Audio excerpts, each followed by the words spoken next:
Hello, everyone. Let's see, I think Paulo, if you're still here, let me know if you can hear me.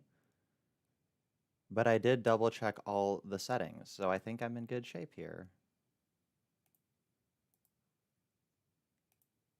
Let's see. Well, I did find a few kind of interesting articles and topics to Hello. discuss. Oh, hey, I can hear you. So now I just need confirmation that anyone could hear you. Okay, I'll talk a bit more. Your sound is much better than usual. Yeah, well, I don't know if I had mentioned this before, but I learned something. Your audio jack has like a number of pins, right? So if you try to get a two-in-one device for your microphone and your headset, you might just happen to have a port in your computer that's garbage and can only do one of them. So then there's only two ways to solve it. You can either get one that's like a splitter that lets you plug it into like the separate microphone one and also the audio one, right? Um, or you can get what I got, which is this like neat little converter, and I guess there's like a little baby sound card in it that should improve the thing also. So yeah, well it was frustrating though because I kept assuming that my shit was like broken. I kept assuming like, oh, this headset must be garbage, and then I learned online it's like, no, it's probably your computer's port. Anyway, so your microphone's catching all your sniffles, and they're sharp. So maybe, yeah, maybe I want to try to lower the sensitivity just a little tad, and we're probably fine. Does it normally do that? I don't think Yeah. so. No, this is all new, but it might be. Maybe I'm picking it up. But anyway, yeah, basically, I don't have a better excuse for not streaming or making content besides that they remastered my favorite video game of all time. So I've been playing that a lot. I don't know. It scratches an itch. It's really satisfying. It's like a fun mindless thing to do on one screen while you're watching like something mindless on another screen, right? And it feels good to kind of like split up your mind that Yeah. way. I don't know, especially because I started a new job, and anytime you start a new job, right, there's always this big learning curve, and it's a little bit stressful, but then it only gets easier. But because of that, I just it's been especially satisfying to just let my brain go to mush in the evening. But not Right. anymore. But not so much anymore. Maybe a bit of that, but maybe a little less. Is my sound okay now? I'm Yeah, I just think it's checking the mic settings. yeah, I think it's fine now. I guess I'll let you know if it does that again. Okay. But pump some crypto. That's right, Mr. White Male. This is a financial advice stream. This is official legal financial advice, and my official legal financial advice is that you should buy more crypto. What kind of job? I help with just membership for health insurance.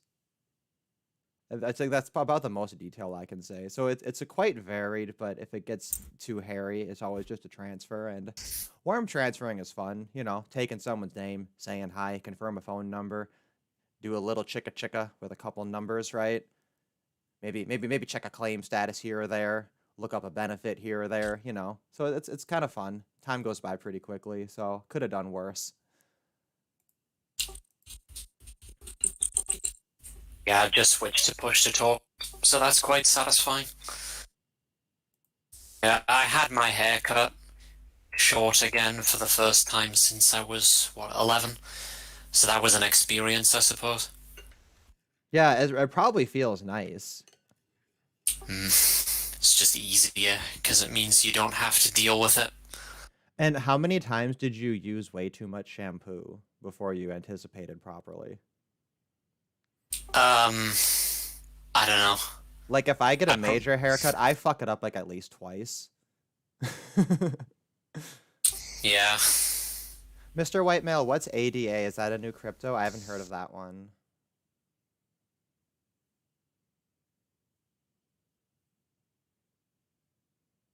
I guess maybe he can, I don't know, he can shill that. I don't care.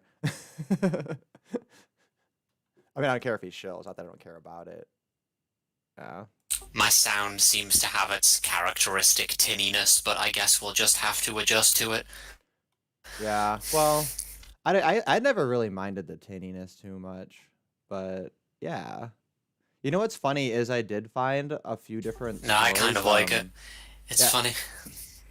I found some things based around this loose theme of like women LARPing violence. That's really funny. And like I just happened to see this today and it Ah, reminded me of it. Let me just see how to get my thing up. Wait, where's the well, that could be interesting.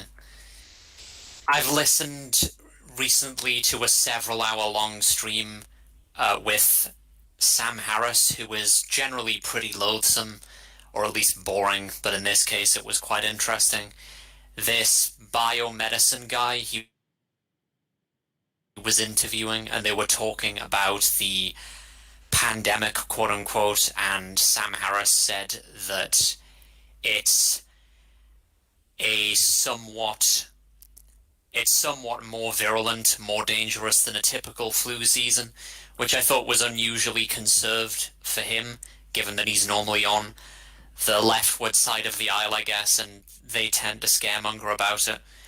But it's it's interesting how the public's reaction to this, they were discussing trends in virology and gain of function research, which is an extremely bland and prosaic name for one of the most extraordinary things in science, kind of like the wave function in quantum mechanics in that respect. But it means enhancing viruses, changing their capacities and so on for medical reasons.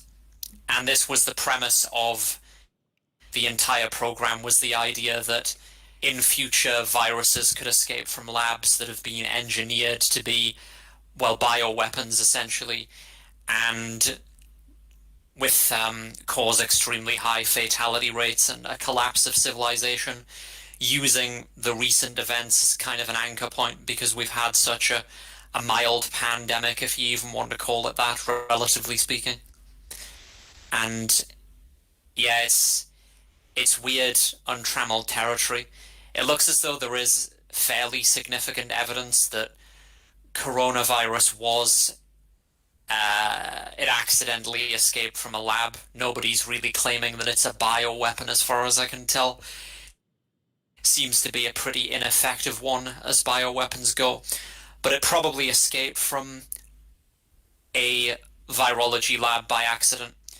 And they discussed a variety of reasons behind this hypothesis.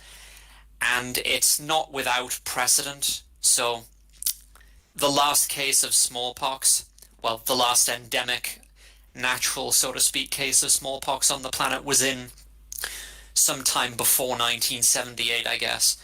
And then the last case ever was in 78 when Janet Parker, this British lab technician, was infected because it escaped from a lab. And there have been other cases like that of really dangerous viruses like anthrax, polio, smallpox in that case, escaping from biosafety level 4 labs. Well, and that's the thing, right? It's not that it's been like totally out of the public conscious. It's just it was always in like a sci-fi or like Resident Evil context, right? So anybody who would mention it would always be like a total nerd, and you just think, oh, this is just some, crazy sci-fi woo, right? But then you do occasionally. I remember there was also like a similar story where like they had like samples of bubonic plague that they like lost or something, and people were like freaking out. And then I guess one interesting thing to compare to would be the Ebola thing, right? Because a lot of people were hysteric about that, especially because it wasn't being managed well, right? But I don't recall there being much conversation about like mutation of the virus. There was a little bit just in respect to it being like airborne or not, right? So there's some overlap, right? But yeah, I was listening to like Boomer Radio, and they were totally, doing the T chart. Like, do you think it was from a lab or an organic disease? And they obviously were kind of leaning more towards the lab argument. And this is like BoomerCon Radio. This is like mainstream, you know, that kind of perspective. So I guess Well, it is a little interesting. the mainstream view is that that's a crazy conspiracy theory, even though there are many reasons to think it escaped from a lab, one of them being that it doesn't seem to have gone through a phase in its development, its natural life course, that zoonotic viruses typically do when they enter the human population for the first time, whereupon usually, I don't know, bird flu started to spread in human beings. Initially, it would be very ineffective at spreading from humans to humans, especially. It would take a while for it to adapt to us, and it just doesn't look as though that happened. It seems as though it entered coronavirus, the population already very adapted to human cells, and it had all sorts of weird inserts and things that look like manipulations in its structure that suggest human interference. Yeah, well, and I remember that was revealed, I think, like within a few months. I think it was like it's been over a year that people have been speculating and noticing that just like the way it looked. I think that some people said that it looked like similar there were structures that were similar to HIV or whatever in it. That might have been like the most hysterical of the claims, but I don't know. Right. I mean, there It's just is like a shit like reason. that just like didn't make sense. Yeah, there's a fairly good reason why there is a taboo against, uh, well, against easily avoidable infections, uh, even if they don't have any symptoms.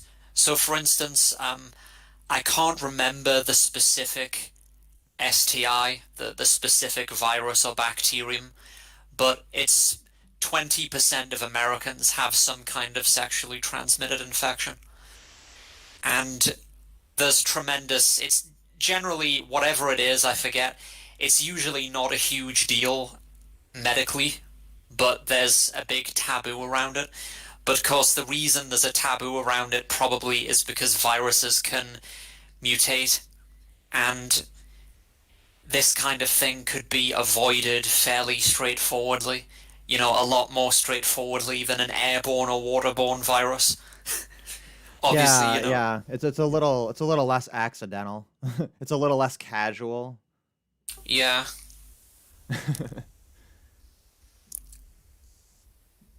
And it's herpes you're thinking of. yes, yeah, Yeah, I think that's it. fits the bill. Mm, But I wanted to talk about this thing about like how cringy it is when women LARP violence, right? But this article reminded me of that topic, but I don't know, it just has all the trappings, right? It was interesting for a lot of reasons. Oh, I have this cropped stupidly. Let's see if I can fix that. Oh no. Oh, just clicking around. I think if I just have it cropped in a, what, I'm just gonna read it anyway, so who gives a shit? It's a Pennsylvania teen charged with murdering older sister to seek mental health defense, right? So basically, this 14-year-old girl stabbed her sister to death, and her sister is like in a wheelchair, right? And it would happen during the night while their parents were there, but like sleeping, right? So it's not like there was like a big loud struggle. This was just like clearly like a premeditated fucking cold-blooded murder because she didn't get enough attention. And do you want to predict what the defense is? Who wants to predict what the defense is? insanity? Ta-da! There you go. Ding, ding, ding. That's right. Isn't that so shitty? That was one reason I wanted to bring this up. Just how shitty it is that like, I guess the way, I don't know if this is particular to other legal systems, but definitely in America, it's characteristic, right? That you just like always plead insanity almost as like by routine, you know? And it's just this like, it's like the Make-A-Wish Foundation of like just violent psychopath pieces of shit that occasionally were like, yeah, you get to meet Spider-Man today and not go to jail because you won the insanity lottery, right? And it's just like it gets called every fucking time. And I'm curious and skeptical what the actual percentage of like I feel like a legit crazy person, they just don't have the charisma to pull it off, right? So I feel like it's only like the truly like awful people who get away with that defense. That's my hot take. That's my hypothesis. I haven't seriously considered this, but I want to throw that out there, and I'm curious like how likely that reality is versus the idea that we have like a standard for insanity that's actually accurately mapping onto what that actually could mean as a useful term, especially given the state of, you know, the DSMs and the whole like mental health structure in America. Like there's really you know, psychology, psychiatric therapy, you know, we've discussed this before. They're really playing it fast and loose as far as like being called a hard science. Yeah, it's more sociological. You've probably heard of the term Bedlam, which is the name of the oldest psychiatric institution in the world in the Yeah. great city of London, I believe. But it's the name of a psychiatric institute in London that's been there for 200 years or something. So relatively recent, I suppose, in the timescale of world history and evolution. But there you go. And I was watching this documentary about it earlier today about something called triage, which is people come into Bedlam because they've done something crazy, they have some sort of mental health problem, and it's to the point where they're either a serious danger to themselves or other people. And the nurses and psychiatrists have the authority to forcefully administer medications, tell them if and when and where they can go and how to behave and so on. So it is sort of like a prison light that they go into this state called triage, which is basically a kind of purgatory pending either their release, if the psychiatrist allows it, or further induction into longer stays within the system and greater security. And there was this black girl in a mostly black area of London, was the context to it, where rates of serious mental health issues are supposed to be 3 times higher than normal. Make of that what you will, self-explanatory. She had threatened to kill her mother over something really silly, and she was going to an architecture school or an art school, something like that, some arty thing, and she kept coming in and out of school because of habitually threatening to kill people and so on. And she was one of the people in the triage system awaiting release and being given medications. There's no real point to this. It's just interesting because there you have a case of someone who was at least threatening to kill people. But imagine being the psychiatrist at Bedlam deciding whether somebody stays or goes when they've threatened to kill people. Because if you make the wrong decision, you could be indirectly getting people killed, or at least part of the causal chain. Or like getting someone lobotomized. Well, I guess that this was way before that was ever like popularized, I guess. But unless there were, I don't know if there were like ancient forms of that, but um, because this was closer to like the turn of the century, right? Like this was Bedlam was like old, or was it older? Yes, it's even older, I When think. was it? My goodness. Well, because in the U.S., whenever you bring up asylums, everybody just thinks of all of the ones that were notorious, um, in like especially like larger cities and stuff, right? Like the ones on Staten Island and stuff. Um, Yeah, I mean, it is. I don't want to be so oh, black and white 1880. about Well, yeah, this. I I mean, was off by like a century. My goodness, I really should probably brush up on history just in general. it's it is ethically difficult because I'm there probably are people who are insane enough that they should be just imprisoned, maybe for the safety of everyone else. I don't want to say there are no people like that, but it's just a very tricky area ethically because you get into the territory of just using psychiatry as a weapon to imprison political dissidents, as occurred in the Soviet Union and all sorts of other regimes in history. Right. Well, I mean, Paulo is just saying, well, toss him in the loony bin, which I mean, I'm sympathetic to the Right. view, right? Like to some degree, but I feel like with our new advancements in VR and in like nutrition and things like that, like maybe what we should just have are like some kind of some kind of ethical existence, right? Where a person's in some kind of like solitary state, right? But they have access to like VR systems that can simulate things for like entertainment, things for like social interaction, things like that. They can have like a simulated environment that keeps their life interesting enough, while maintaining like a minimal enough level of activity such that they don't need enough nutrition either, right? So it's kind of like a semi-vegetative state, right? That a lot of people would probably just prefer and opt into, like a semi-hedonium matrix, for I don't know, people who are either like fucking insane. And then maybe there's also potential treatments too, right? Because you augment these VRs to try to like compensate for or to complement like issues with like how things are perceived or whatever. Like you know, you just try them out and find the one that they like and that works for them or whatever. Like I could see this potentially being something that you set up that's like fairly cost efficient while also offering, you know, a quality of life that certainly compares favorably to the scandalous, you know, asylums of the past, and certainly compares favorably to something like prison.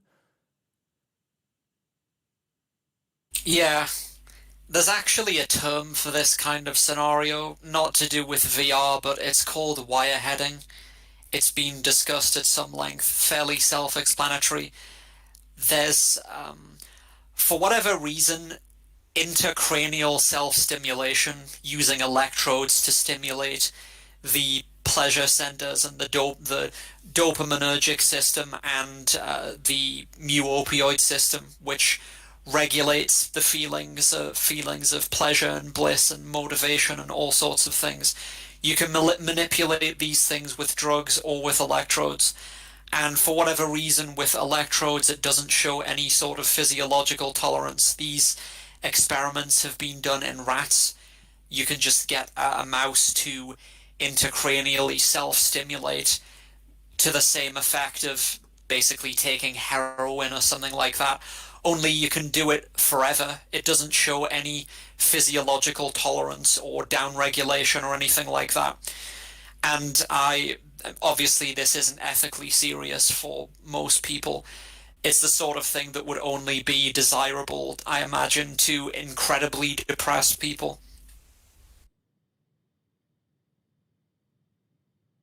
Yeah, I think this is it. Wirehead in science fiction. Hmm.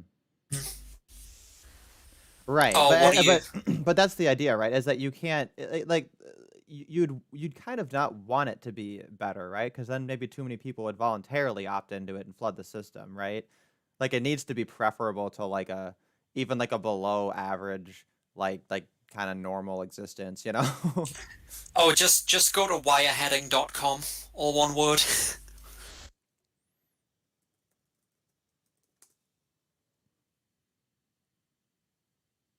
Ooh, God, I hate rats.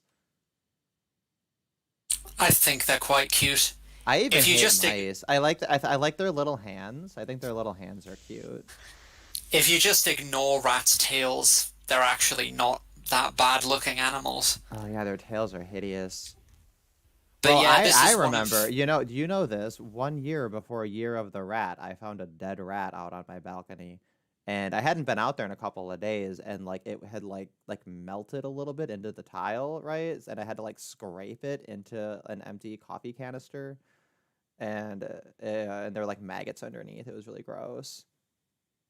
Which that was a premonition that Year of the Rat was gonna be Corona here.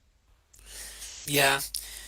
So you could go for wireheading, which, aside from being undesirable to most people, is also not sociologically sustainable because of the selection pressures against it. Wireheads don't tend to be terribly interested in producing wirehead babies and so on. But the alternative is to try to retrain our reward circuitry and the hedonic treadmill to bring about a society and a civilization based on information sensitive gradients of intelligent bliss, to use David Pearce's buzzwords. This is one of his 10 billion websites on how to eradicate suffering, if you hadn't guessed. Oh, really? Is that this is one that he made, and that's one of the that I mean, I kind of I see the okay, the way you put it though. I mean, I think all you really need to say is that you could use this temporarily to wire people in ways that are like productive, basically. Yeah, and Like, yeah, somebody... it's just you know, we get carried away, and then we have to unravel it into like fucking celestial scaping the brain into Herculean whatever Yeah, magic. so there are two, yes, any sufficiently advanced technology being indistinguishable from magic and so on. That's a quote from Arthur C. Clarke. But there are there's levels to this. So there's pleasure, nirvana, heroin. These are all within the semantic space of something that's been called slow euphoria, like relaxation, contemplative bliss, and that sort of thing. The states that people get into on esoteric forms of meditation and so on. And this wouldn't be sociologically sustainable because productivity would disappear. Obviously, it would lead to asociality and apathy. And although I don't really see it as being so much of a necessity to create a society where everybody's rushing around being formidably productive, doing what exactly? There's also a separate system within the brain called the mesolimbic dopamine system, which mediates cue-induced craving, basically creates motivation, a sense of get up and go, so to speak. It's why, well, people on meth have this experience, apart from you don't just feel blissed out, and obviously there are all sorts of pitfalls to taking meth, but it's an example of the fast euphoria, where you have this tremendous sense of things to be done, so to speak. So you could imagine a scenario where, as a stopgap, people are intracranially self-stimulating to create slow euphoria in the evening, basically, when they want to wind down.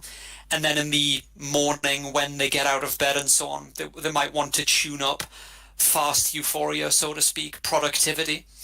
And people already do this crudely with the use of psychoactive stimulants like coffee, but the idea is that in the future we'll have way more sophisticated ways of doing this before we fundamentally rewrite our genomes and our reward circuitry to create a civilization based on informationally sensitive gradients of well-being.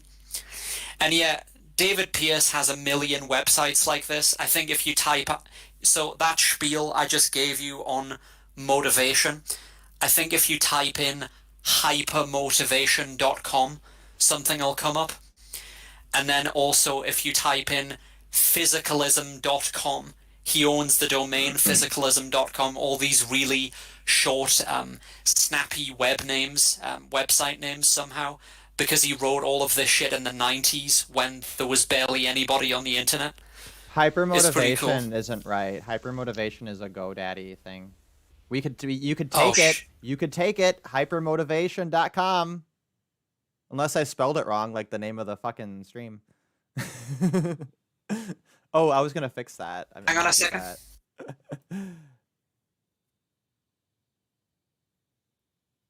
Hey, this time I'm doing a good job keeping track of some timestamps. Okay. Yeah, I did fuck up the name of the stream. I need a good name for this stream. I can't just call it a new stream. I think I'm gonna steer away from trying to make arcs and themes of them, and instead just let them be in playlists in chronological order.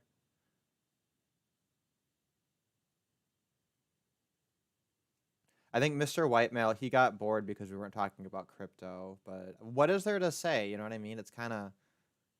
I had a friend message me, is like, ooh, Bitcoin's doing bad. And I'm like, it's 10 times what it was like a year ago. Like, it could lose half its value and still, in the larger scheme, be really doing well. Like,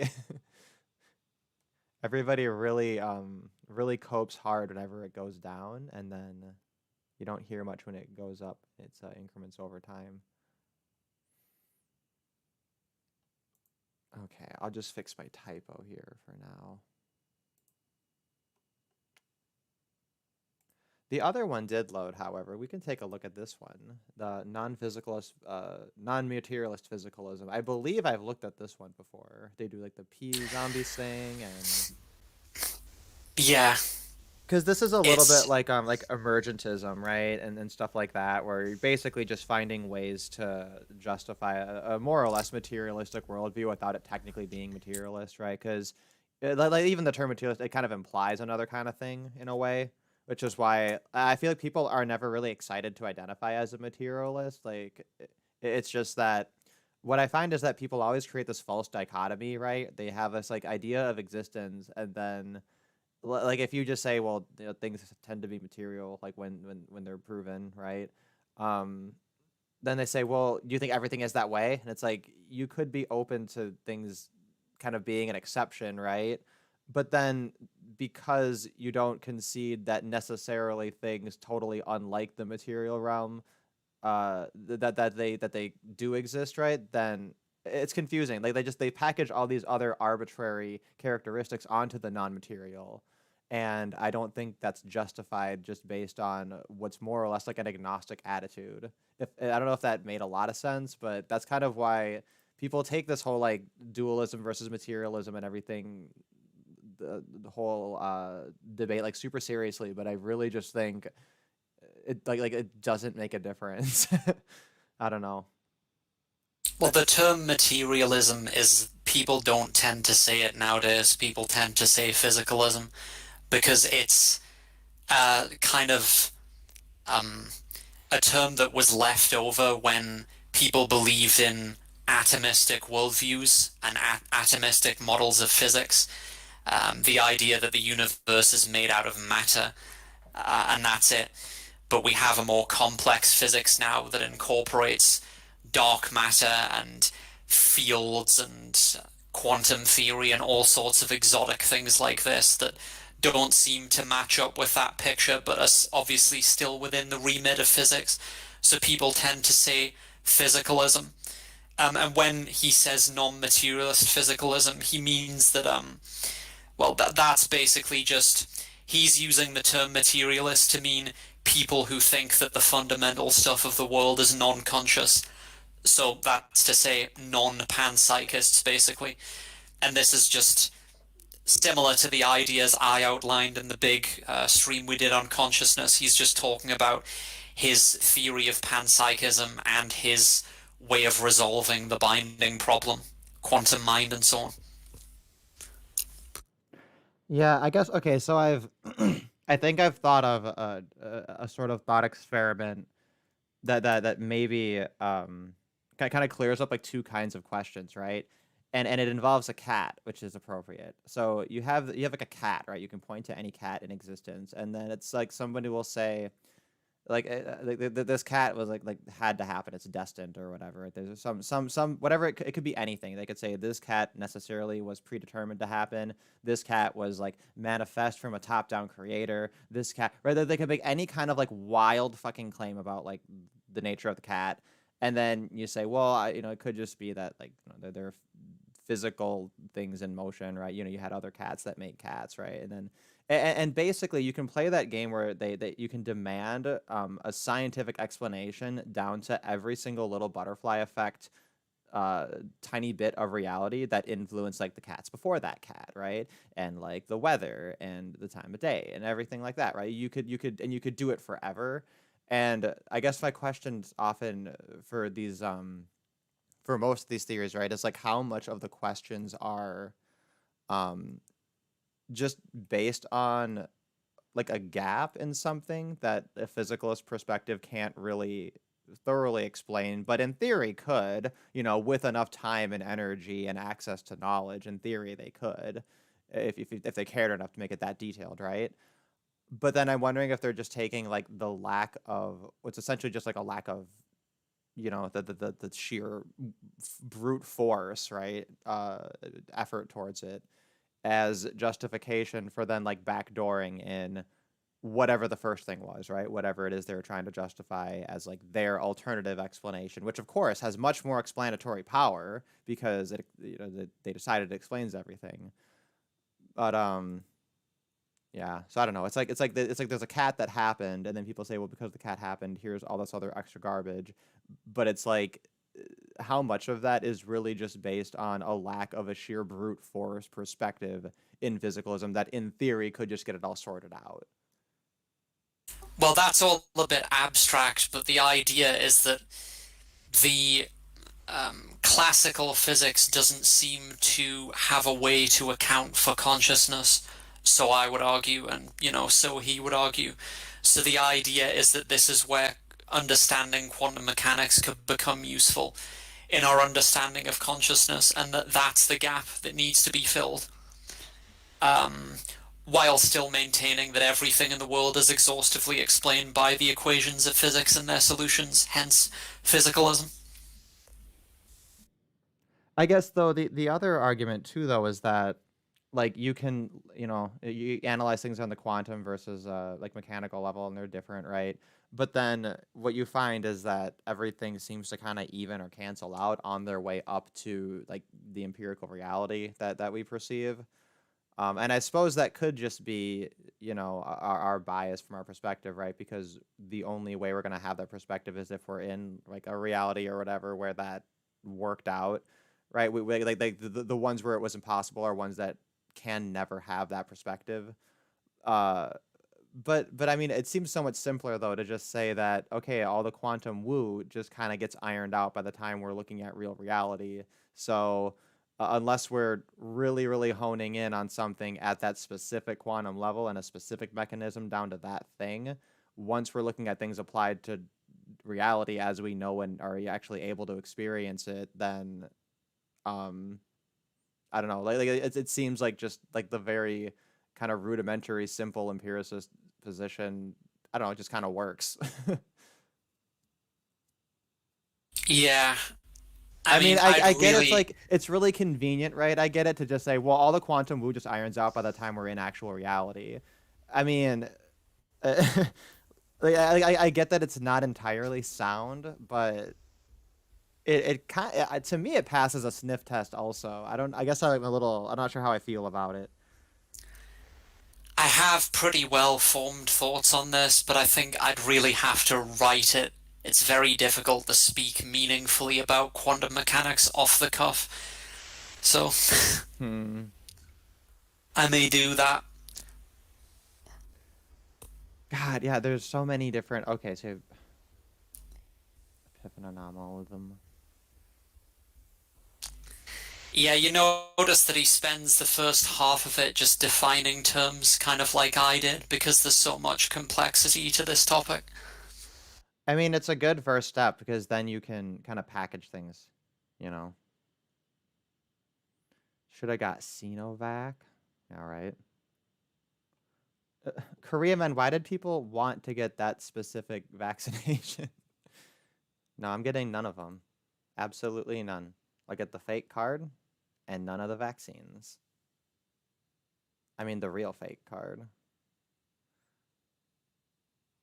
Did you find a URL for the other thing? Is it hyper motivationalism? Wireheading.com/hypermotivation. Oh. Well, he should buy hyper motivation. Yeah. I just thought it was cool that he has physicalism.com.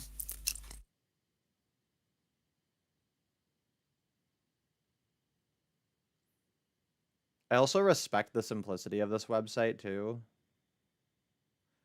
I guess Yeah, it's nice. I'd prefer it inverted, right? Like white text on black, but I think I understand that white on black loads better slightly. Although I don't know how much he's really concerned about something like that. Like for the Alexa rating on wireheading.com/hypermotivation.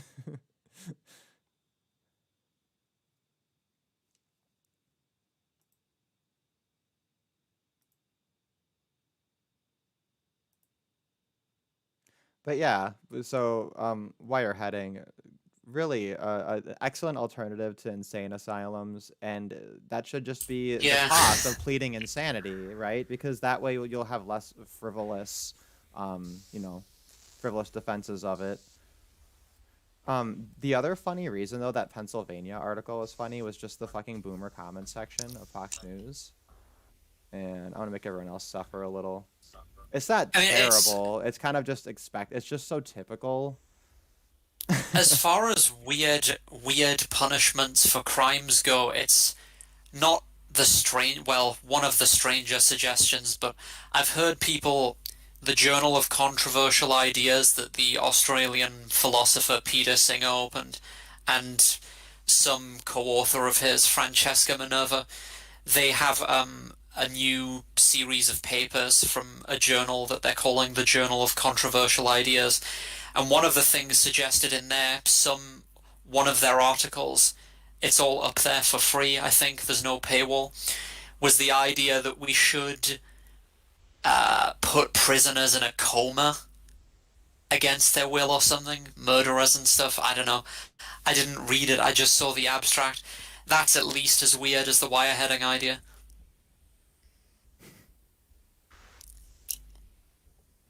I still think the VR idea, because wireheading, nobody wants wires in their head, and I just don't think that's necessary. You could probably just do that using like optical cues, optical and oral cues.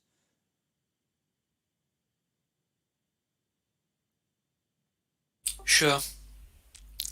I mean, if they can Oh, make you feel by like you're the... on a roller coaster. This person's Yeah. comment's really funny and rude. It's not really that funny, but they're like, she murdered her sister because her parents knew she was gonna have to babysit a potato forever. It's like, Wow, that's pretty bad. that's pretty rude. They got Yeah. 12 likes to 95 dislikes. But yeah, if I wanted to see, the thing is, my knowledge of quantum mechanics for a person who is only acquainted with it verbally as opposed to the actual maths is about as good as it can be, I think, for a layperson. But if I were to give a complete defense of the many worlds interpretation of QM, I would have to write something. I'd need to write a whole essay on it. Obviously, I'm not in a position to do that just now, but I wrote a little bit about it in this essay I wrote, Evil Tends to Infinity, which was Yeah. basically my Yeah, the one that you updated take on... rewrote. Yeah, I was looking over that, and I think, did you have the certainty probabilities at the end in the original one? I don't know if I recall that. And my No. understanding is it's almost like each one proceed, sorry, I'm using these words wrong. Like each one requires the last one to be true, right? And then it's the entire perspective is basically if all of them are true. No, I don't think they all require each other to be true. I think they could each stand alone. They're all separate ideas. I don't know where you're getting that from. No, okay, But sorry. I thought they were like there are some subcategories. So then which ones are necessary for that theory to make sense? Obviously all of the ones involving multiple worlds, right? which theory? Sorry. Evil tends to infinity, that one. Like that whole concept. Well, I was just using I was using that as like a snappy title. I didn't literally mean it. For instance, we don't know the many worlds interpretation of quantum mechanics doesn't give us an understanding of how many worlds there actually are. It could be infinite, but it could also be finite. We don't know because we don't know what the number of degrees of freedom in the universe is, basically, and that's something I mentioned earlier in the post. What the overall point I was trying to drive at, basically, is just that people vastly underestimate the sheer amount of suffering that there is or could be in reality. Animal suffering, and then when you bring into that all of these somewhat bizarre conjectures from philosophy and modern physics, it all adds up to not the worst possible reality, I suppose, but a pretty horrifying picture for reality. Difficult to square with benevolent creators, and that's all I was trying to say. Basically, that I don't think people take the problem of evil seriously. There are so many religious people who, well, hold on a second. There's one aspect to it, which is that they only concern themselves with human evil, things that human beings do to each other. But of course, they can easily just hand wave that by saying, oh, it's free will. God wants us to have free will, so that's why kids get murdered and raped and so on. And that's fair enough, I suppose. But then it's very difficult to explain how a koala burning to death in an Australian bushfire could possibly be part of God's plan. And it's also very difficult to square that with, well, all of these conjectures if you take modern physics seriously, which is what I got into. Yeah, well, and that's also it's kind of the same things that a lot of like vegetarians trip up on, right? Is that they don't understand that like a humane killing of an animal is like so much preferable to the natural killing of an animal. Right.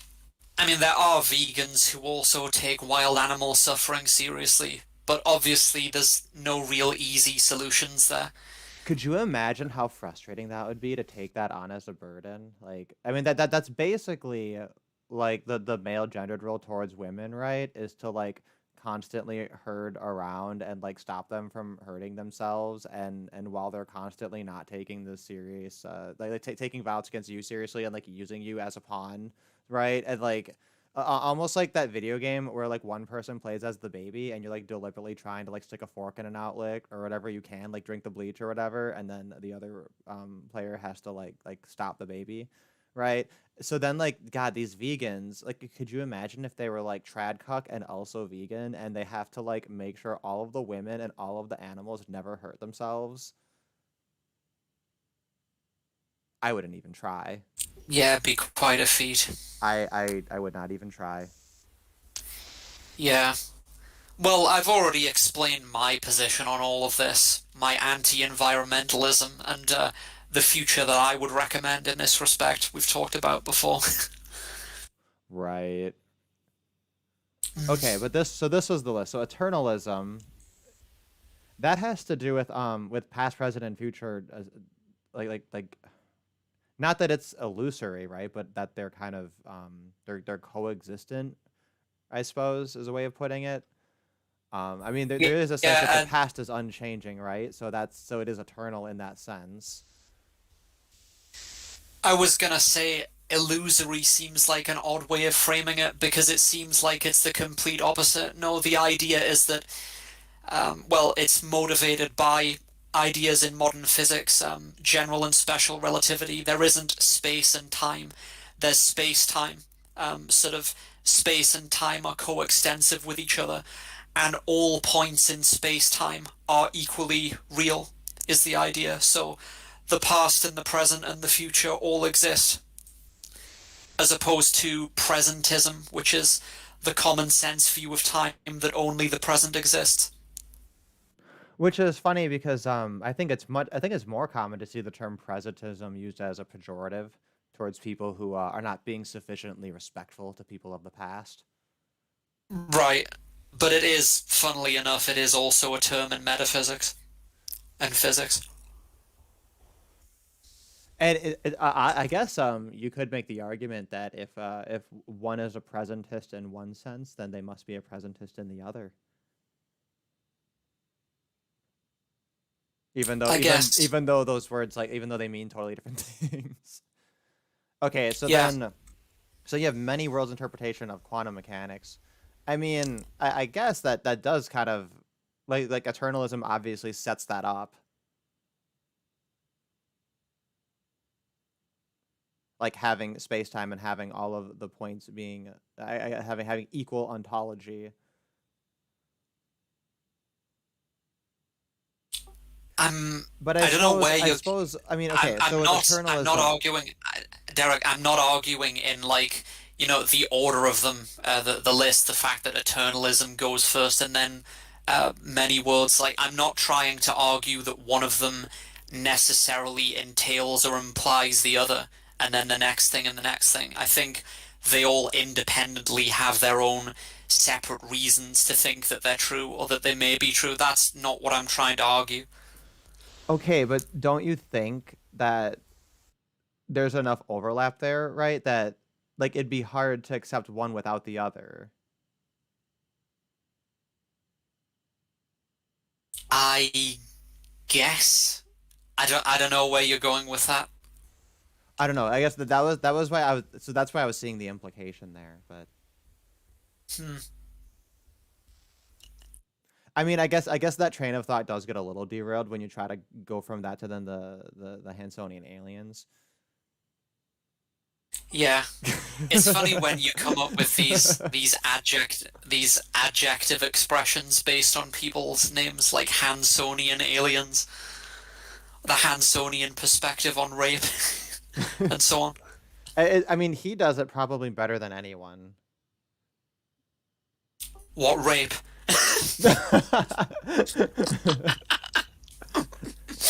No, adjectifying. Yeah. No, I guess I'd have to maintain a rape neutral perspective on that we haven't seen the rape Olympics, so I guess the jury's out on that. Yeah. But you've just gone all the way to the end. Did you do with any of the rest of it? Because the rest of it was quite complicated. Or, well, talked about difficult theories briefly, a whole bunch of. Obviously, it wasn't an extensive treatment on every single one. But the Well, thing yeah, that I added I recently ran to was. the end because it was the most recent thing I remembered. Yeah. Well, the major addition I made to it was the start where I made more of an effort to define metaphysics and what the project of metaphysics today actually should be, because I think there's confusion about it and a lot of people don't like it for somewhat understandable reasons. Yeah, I mean it's really inaccessible, especially because like every major philosopher that you'd be tracked to like study if you were to go into what's called metaphysics, they're all like popular because they like reinvent it completely. So it's like people I guess often like specialize in one, right? You have like Plato scholars and shit, and um like especially like where metaphysics lost me was when when we were doing Hegel and then Heidegger, because I don't know, I, I guess it's not fresh enough in my mind to really pinpoint what about it just seemed like off. Um, there was sort of like Too too much a priori theorizing and not enough empirical evidence. it was very very highly, yeah, abstract in that way, and it felt very storytelling like, right? Oh, like they're like telling a fable of a legend, and this is the thing, and it's kind of like you can imprint that onto like anywhere in reality, right? And it's going to apply wherever it matters by definition. So it gives you that vibe of like a non-falsifiableness. But I guess I would have to brush up if I was going to, I guess, maybe make a more serious criticism of it. But I guess the point I'm really getting at though is like there's a lot of reasons that metaphysics is inaccessible to people that I don't really think has much to do with like metaphysics itself not being like interesting or useful, but just that it's like it's so like multi-faced. Is multi-fat? No, it's it literally faces, right? Like it's I don't know. Maybe they like yeah. It's like you always have to focus in on the specific thinker, I guess. But like each thinker kind of makes their own world, so there's always a lot of confusion about what the common body is when you're looking at the works of different people and trying to like make one thing of it. And it maybe that's the issue. Maybe it's not even appropriate to have metaphysics as its own like standalone discipline, and instead we should just um always be either retreating to labels or just to the individual person. We should be adjectifying all of our last names for all of our concepts. Yeah. Now, do you mean Hansonian rape or Johnsonian rape? No, I Heideggerian rape. Yeah. Hansonian extraterrestrials and whatever. Did you know I coined But a term this weekend? Rape neutral, rape hyphen neutral, all lowercase, and it's like a slightly broader variant of rape apologist.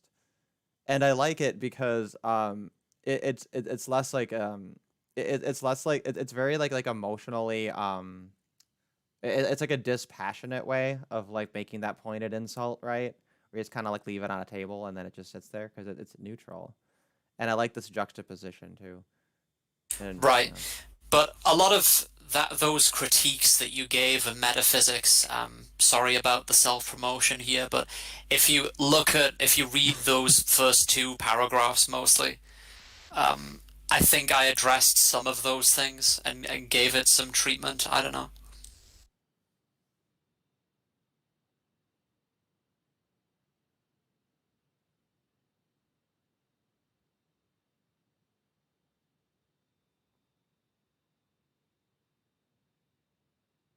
Derek, I'm just are you reading. still there? Okay. Sorry, it's hard to talk and read at the same time. Yeah, it's fine.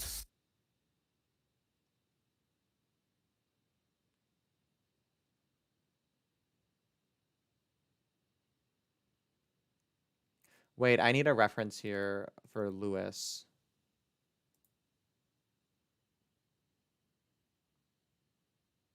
Unless you mean C.S. Lewis.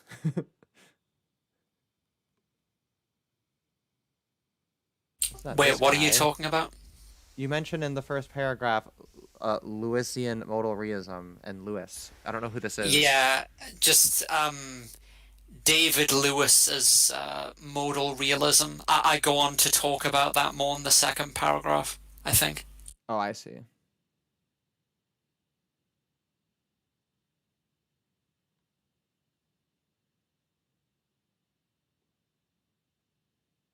Okay, I'm actually gonna read this, Oh but wait, no, I described it. I described what it is right after I mentioned his name. Did you just mean that you wanted to know like his full name? yeah, like I don't know who that is just based off the last name. David Lewis. David Lewis. If you type in David Lewis philosopher, it'll probably come up. Okay, David Lewis philosopher.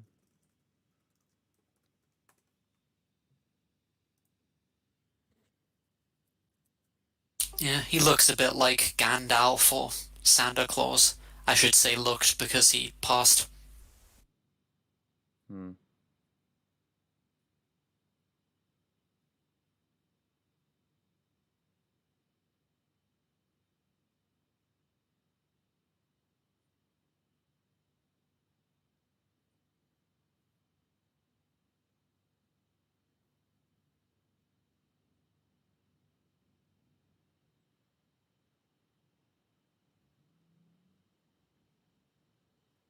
Yeah, well, because like I think you kind of link it right to like metaphysics and physics, and if you look at the term right, like I'd see all kinds of people. Like I guess imagine people from all kinds of disciplines, right? Saying, "Oh, this isn't, this is winning by definition if you're going to use it in this way, right?" But it's also like the word's literally metaphysics. I'm just like imagining that back and forth, which is very funny to me. Yeah, But I mean, yeah, I guess that does kind of clear it up. I mean, I'm seeing a little bit of a parallel, right? You have your uh, physics and quantum mechanics, your physics and metaphysics. I don't know. Let me see.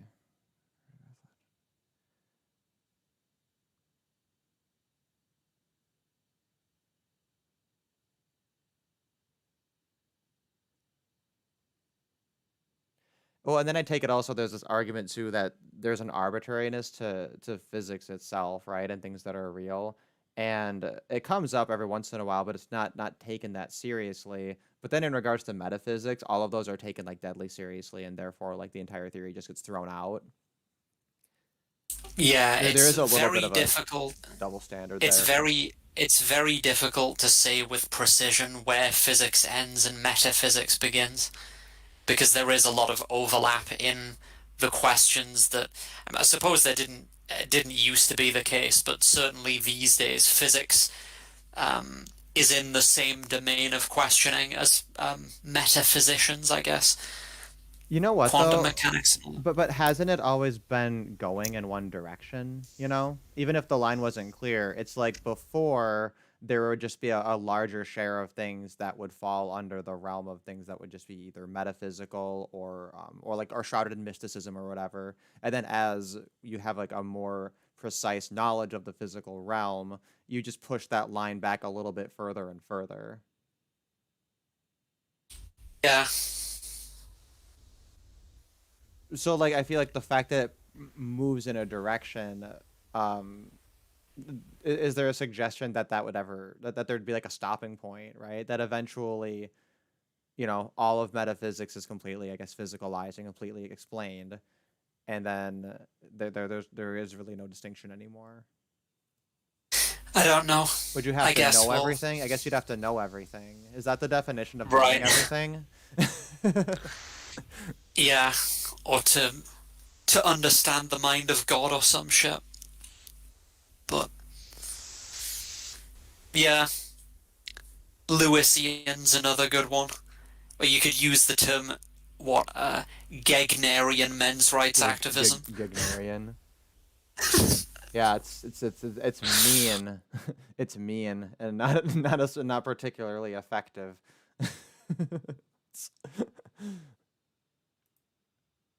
Man, I would really love though after I die to get like the Rush Limbaugh treatment.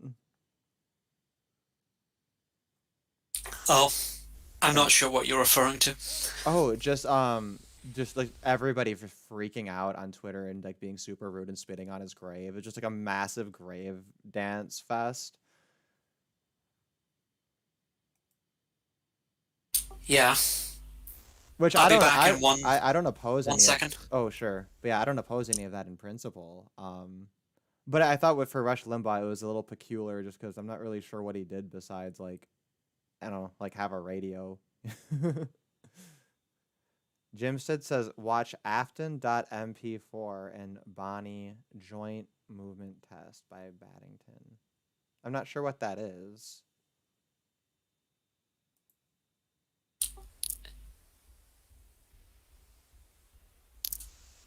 Studying philosophy can be a weird sort of escapism from this rather flawed world that we live in. Radical escapism. I remember Brandon Adamson using that term at some point. Oh, is that Adamsonian escapism? Yeah, When it's through philosophy and being a mall rat? I don't know. Yeah. I think I just coined the term on the spot at some point. I said something like Adamsonianism is difficult to swallow. I And you also said you'd. I was gonna say I love it as like a term of derision if somebody's like using a word in a way that's not helpful. You say, oh, and in the Johnsonian use of the term.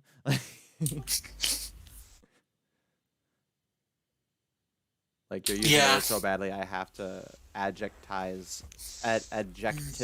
your name to be precise yeah. enough. There is this looming spectre of Adamsonian 90s nationalism, which a lot of people would not like, I suppose. I think it wouldn't be so bad if he was in charge of a country. I mean, we could do worse. We are doing worse. So, if there is a button, yeah, I'd push the button. Yeah. So, was there anything in the world recently that you wanted to comment on, apart from COVID? Okay, did you see this video of that the military put out? Emma, the calling, this Go Army video. I feel like I've vaguely heard of it, but no, I've not seen it.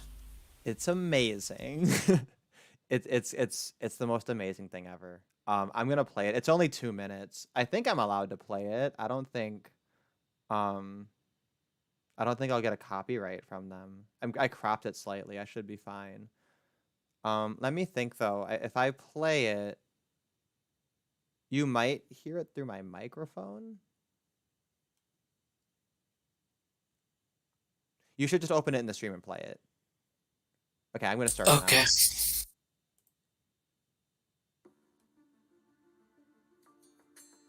Wait, I don't know if the audio is set up right. Oh no. Oh no. Oh no. I was a boomer free stream until now. Oh, what a disaster.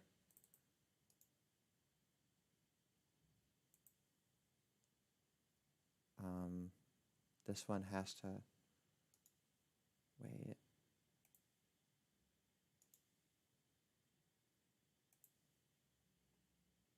I don't know why it won't just let me change the. Oh, there we go. That's what I'm looking for. Okay, I got it. I got it. I got it. I got it. I got it.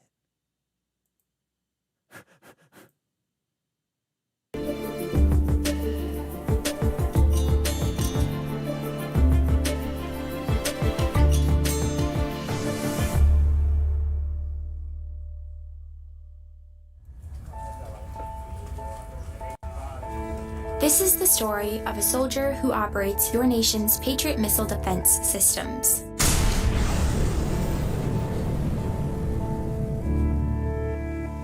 It begins in California, with a little girl raised by two moms.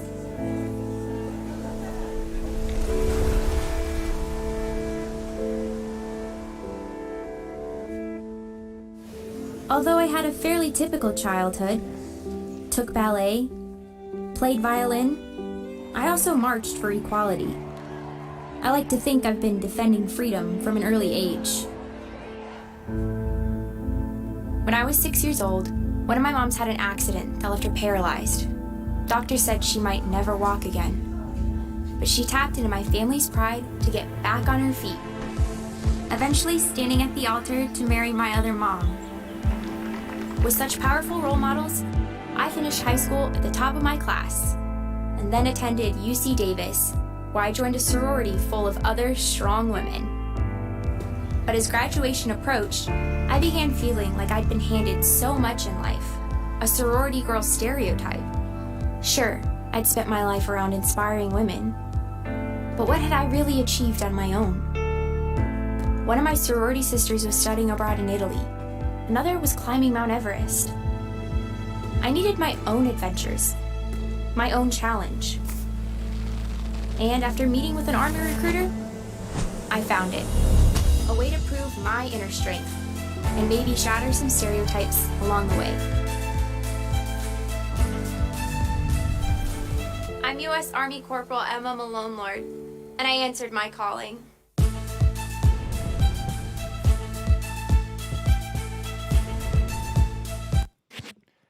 Yeah, that ad.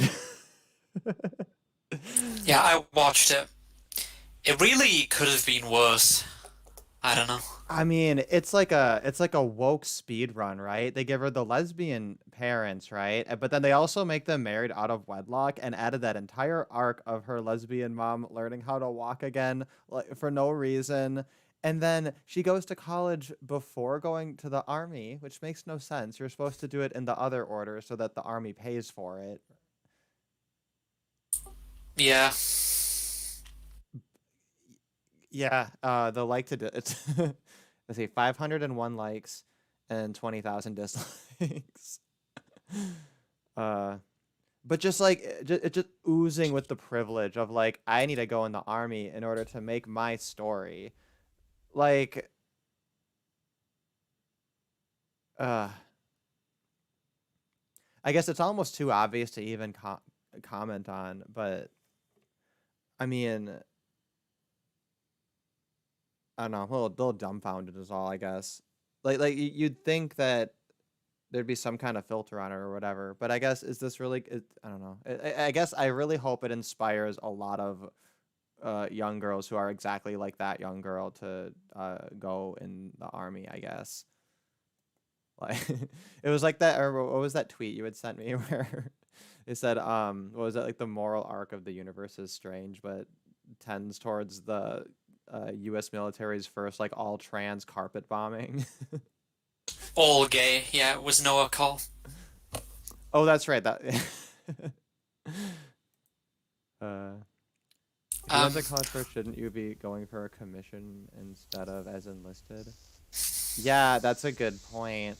Well, but they had to tell her real story. That was her real story. Is she was jealous of her sorority sisters who were climbing Mount Everest and decided to go into the military because that's the point.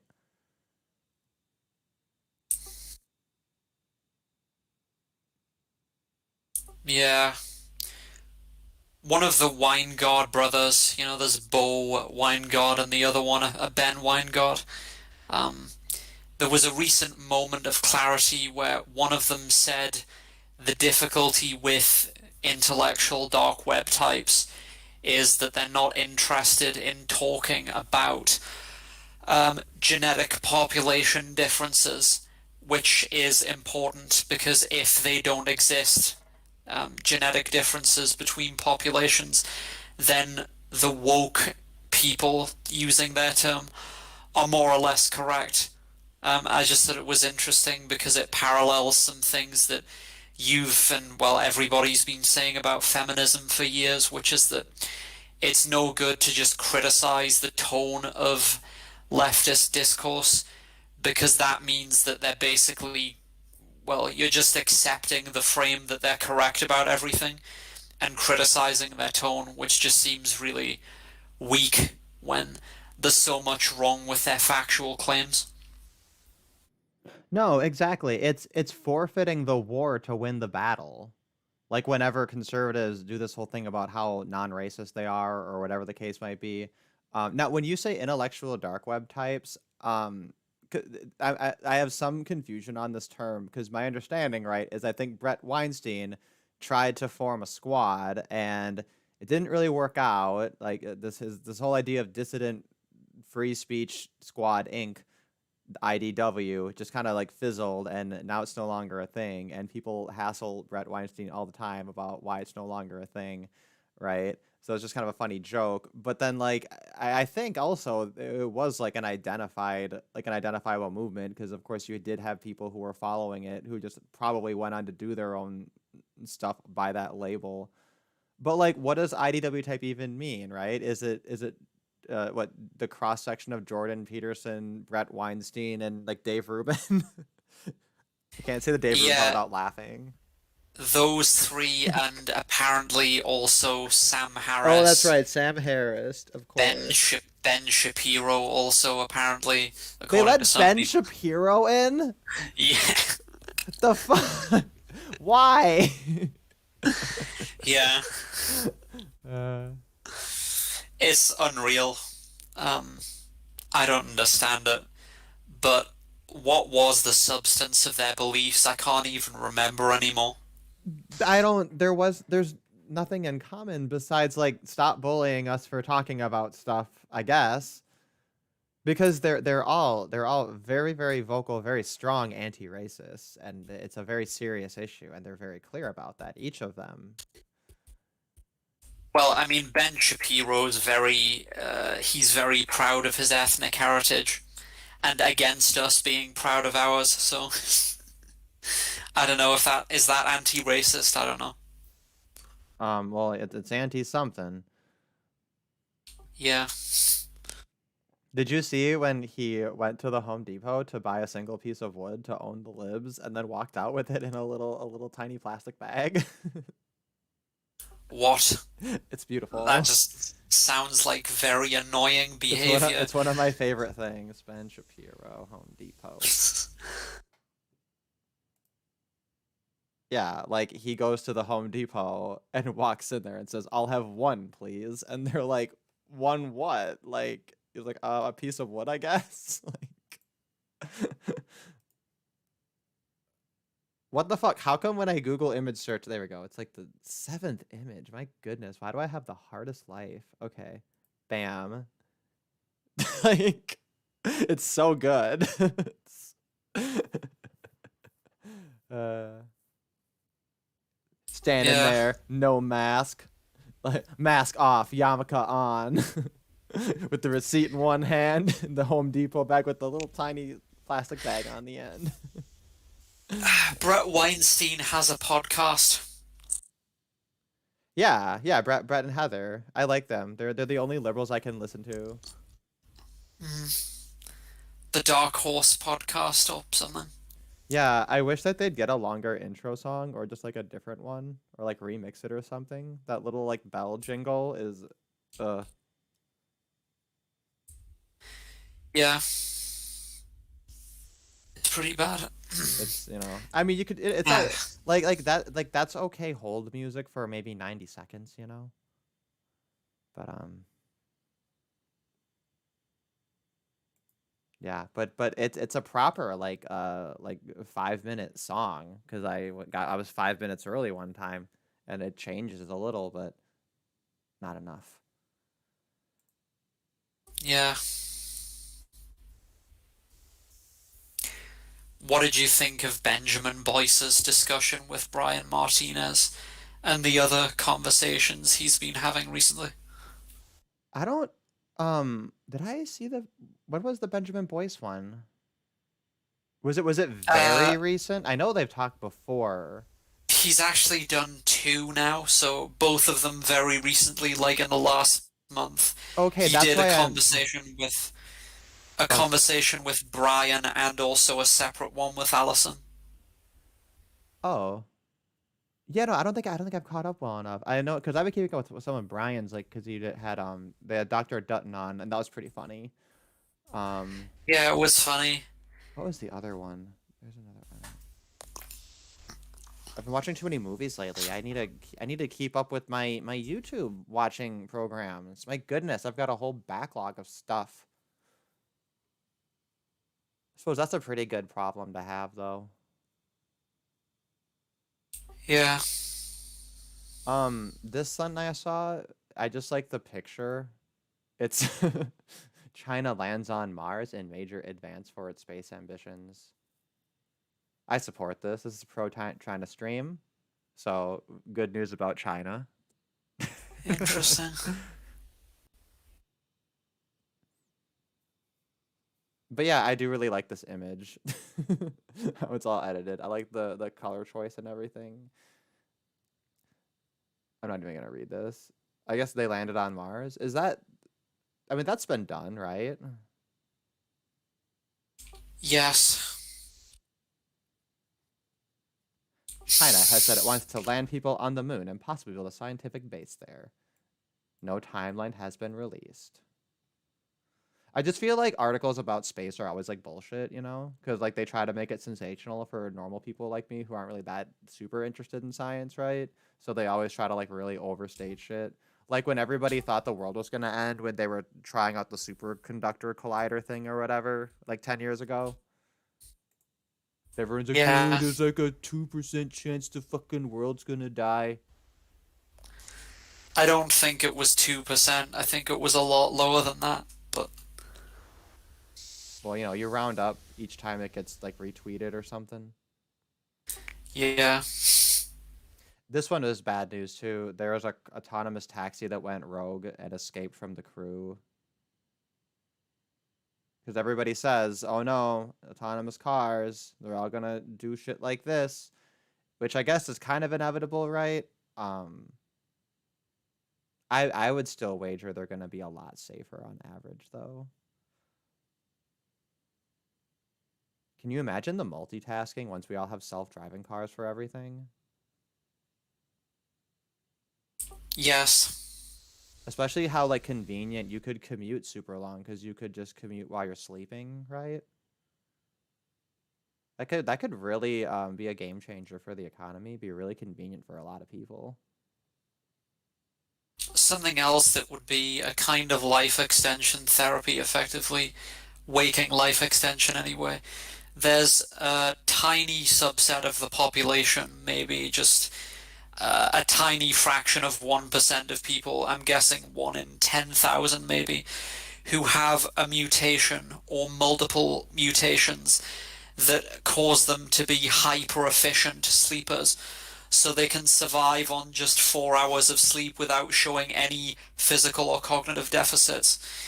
And it will be good to genetically engineer people so that they all have this short sleeping ability, because it amounts to something like, with an average life expectancy of 80 years, you're going to spend a third of that asleep approximately if you get the recommended amount of sleep for an average person, 7 to 8 hours a night, which comes up to something like 26 years total.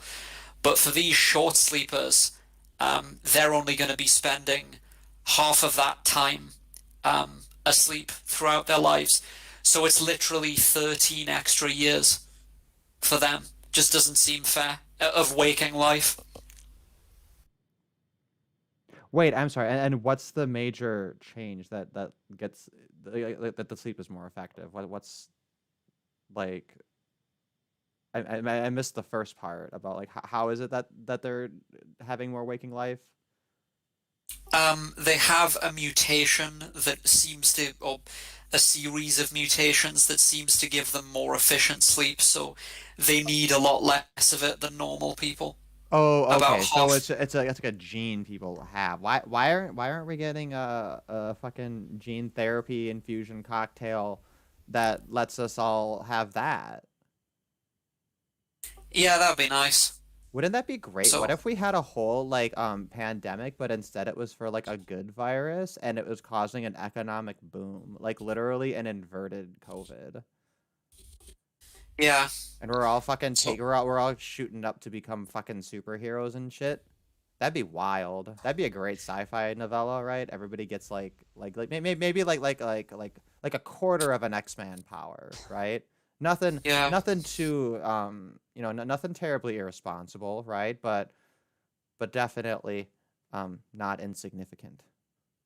Yeah, so future advances in genetics and pharmacology could allow us to get to the point where we all only need, say, a few hours a night of sleep, and that would be nice. Um, just imagine having all those extra hours in the day, and you would feel normal and healthy. Be I fucking wonder awesome. though, but it'd be a little because like you do still like experience and kind of process stuff while you're dreaming, and I wonder if people who spend less time in, I guess, the dream world, if like how it could affect like their personality or anything, or maybe they I guess they dream faster. That's why the sleep is more efficient. They get it all sorted out and disentangled or whatever. But you know what I mean? Like the kind of person who sleeps a lot and like remembers their dreams and stuff, or they can like lucid dream or whatever to them, I guess how much time did they really lose, right? Um, Dreaming really isn't all that exciting unless you can lucid dream on command, which most people can't do. Is that what you were referring to? Well, I don't know, Or because I can't really lucid dream, but I can still have, but I still like trust they're typically kind of pleasant. Even if they're not terribly exciting, they can be quite pleasant. And like, especially like I find cat naps. Sorry, when you nap for like 10 to 15 minutes, it feels like time was elongated. It feels like you experience more by just dipping into that dream for like a tiny little bit and then coming back out. yeah, it's why the idea of living in a simulated universe, or one of the reasons why it doesn't really bother me so much, is that most people have a fairly benign attitude towards their dreams. They don't think anything of it. And if aliens encountered us who didn't have this experience, who didn't dream, they would think it was pretty strange. So every night you become flagrantly psychotic because that's what happens when you dream. You hallucinate, you believe things that can't possibly be true. You become confused about time, place, and perspective, so you're suffering from disorientation, and you forget all of it mostly once you wake up and you've been up for a while, unless you write dream journals and stuff, so you're suffering from amnesia. You put all these things together, to a person who didn't experience these things, it would look like a psychiatric problem, and yet we don't see it that way. We have no problem just disappearing into what amounts to a virtual reality every single night, and that's what representational realism means, indirect realism. We don't directly experience the world, we experience an inner world simulation where the brain transforms inputs in the form of sense data into qualia values that are useful for fitness enhancing purposes. So gives us a sort of roadmap of reality that we can use to avoid getting eaten by lions and so on. But it is also possible to just switch off any sensory input, as happens when you go to sleep, and then your brain just starts to, well, yeah, hallucinate. It starts to just produce its own content and qualia that doesn't actually correspond to anything that's going on outside your mind or your body. So that's one reason why I don't find the idea of disappearing into VR, simulated reality forever, to be that disturbing. It's You can use dreaming, the phenomenon of dreaming, as kind of an intuition pump there to get more people on board with it. Yeah, no, and I also don't really. I guess I'm not so irked by that idea. I guess my like intuitive thinking of it is a little bit like your mind and your whole system that's, interpreting all the qualia and giving you all the information. Like in your waking life, it's all kind of like operating. It's flexing, right? It's all positioned in the way to do the thing.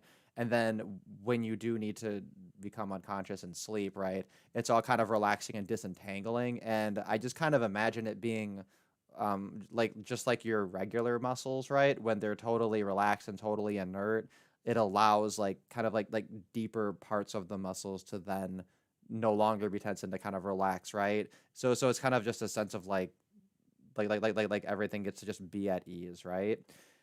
And I wonder how comparable it is to like just like you need like a muscle manipulation, but of your I guess consciousness muscles, which I guess would primarily be in the brain and the nervous system.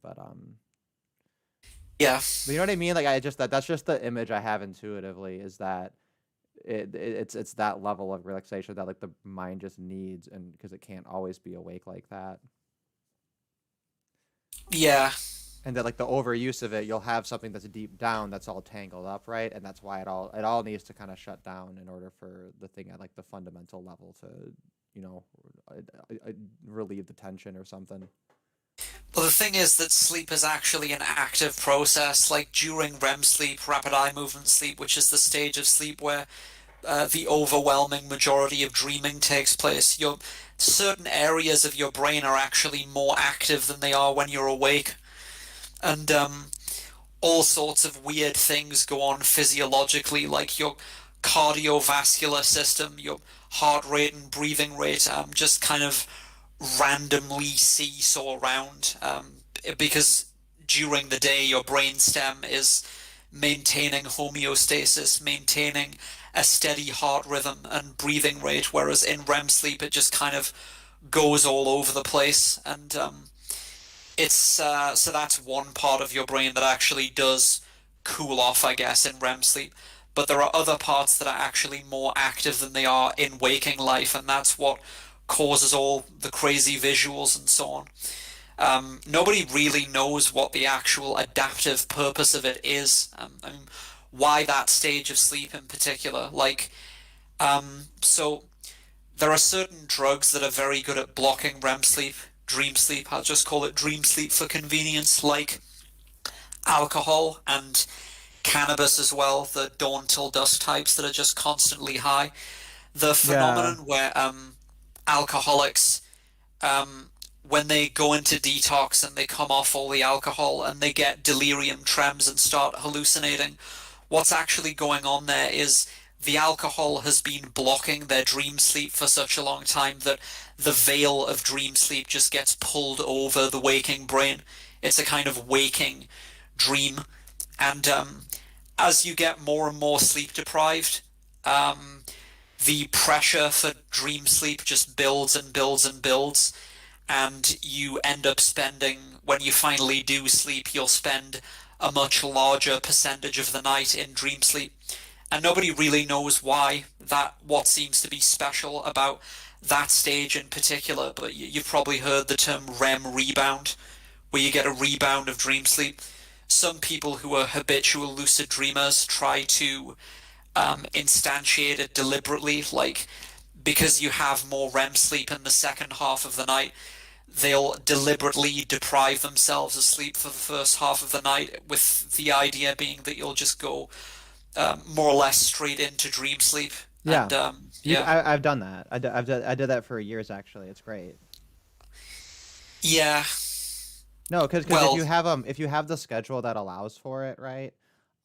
Like I was just at the time I had like a short enough work shift each day that I could just like stick a nap on each end of that with one in the middle. I'd have 3 sleeping periods that were more or less equal, of like about maybe 2.5 hours each, right? Adds up to what 7.5, right in the middle. And that is what happens, is you find that you could just lay down and then within 5 to 10 minutes you're like immediately dreaming.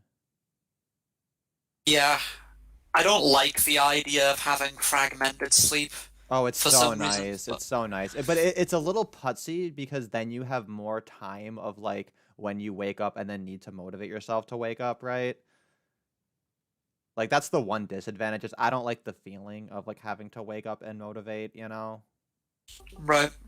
You know, and I think that's relatable. I think most people are quite fond of their snooze buttons. I think the snooze button is a friend. Yeah.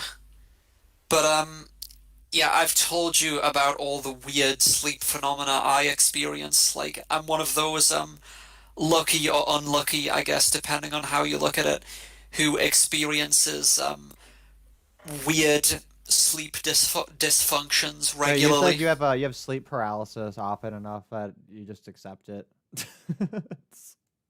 Yeah, it's there's like a sweet spot, I guess, where it doesn't happen often enough to make me dread going to sleep, but it happens frequently enough that I've got used to it and I haven't just glimpsed this state. Like I understand it pretty well. I'd say it's like twice a month, typically, something like that. Yeah, I guess that the worst I have is like maybe a little bit of apnea, but I also think that's pretty normal. Yeah, my nose is chronically congested, so I might have some of that sometimes.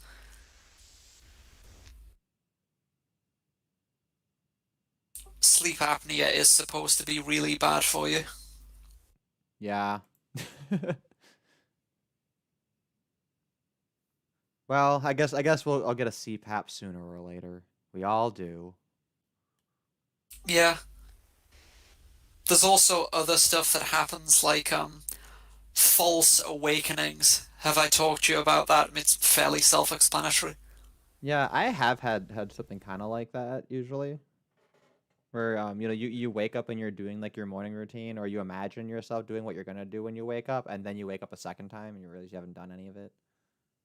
Yeah, it's frustrating when you get stuck in a loop of doing it like 10 times, which some people have experienced. Oh, yeah, that would get tiresome. I think I have not had more than one, maybe two. I don't think I've had Yeah. that kind of a combo. I wouldn't wish for it either. Yeah. Recently I had something called a double dream, which is like I was waking up from a nightmare, except not really, because like so I was waking up from a nightmare and then I went to tell my grandfather about it for some reason, about the contents of the nightmare, and then it turned out that that was a dream as well, and then I actually woke up.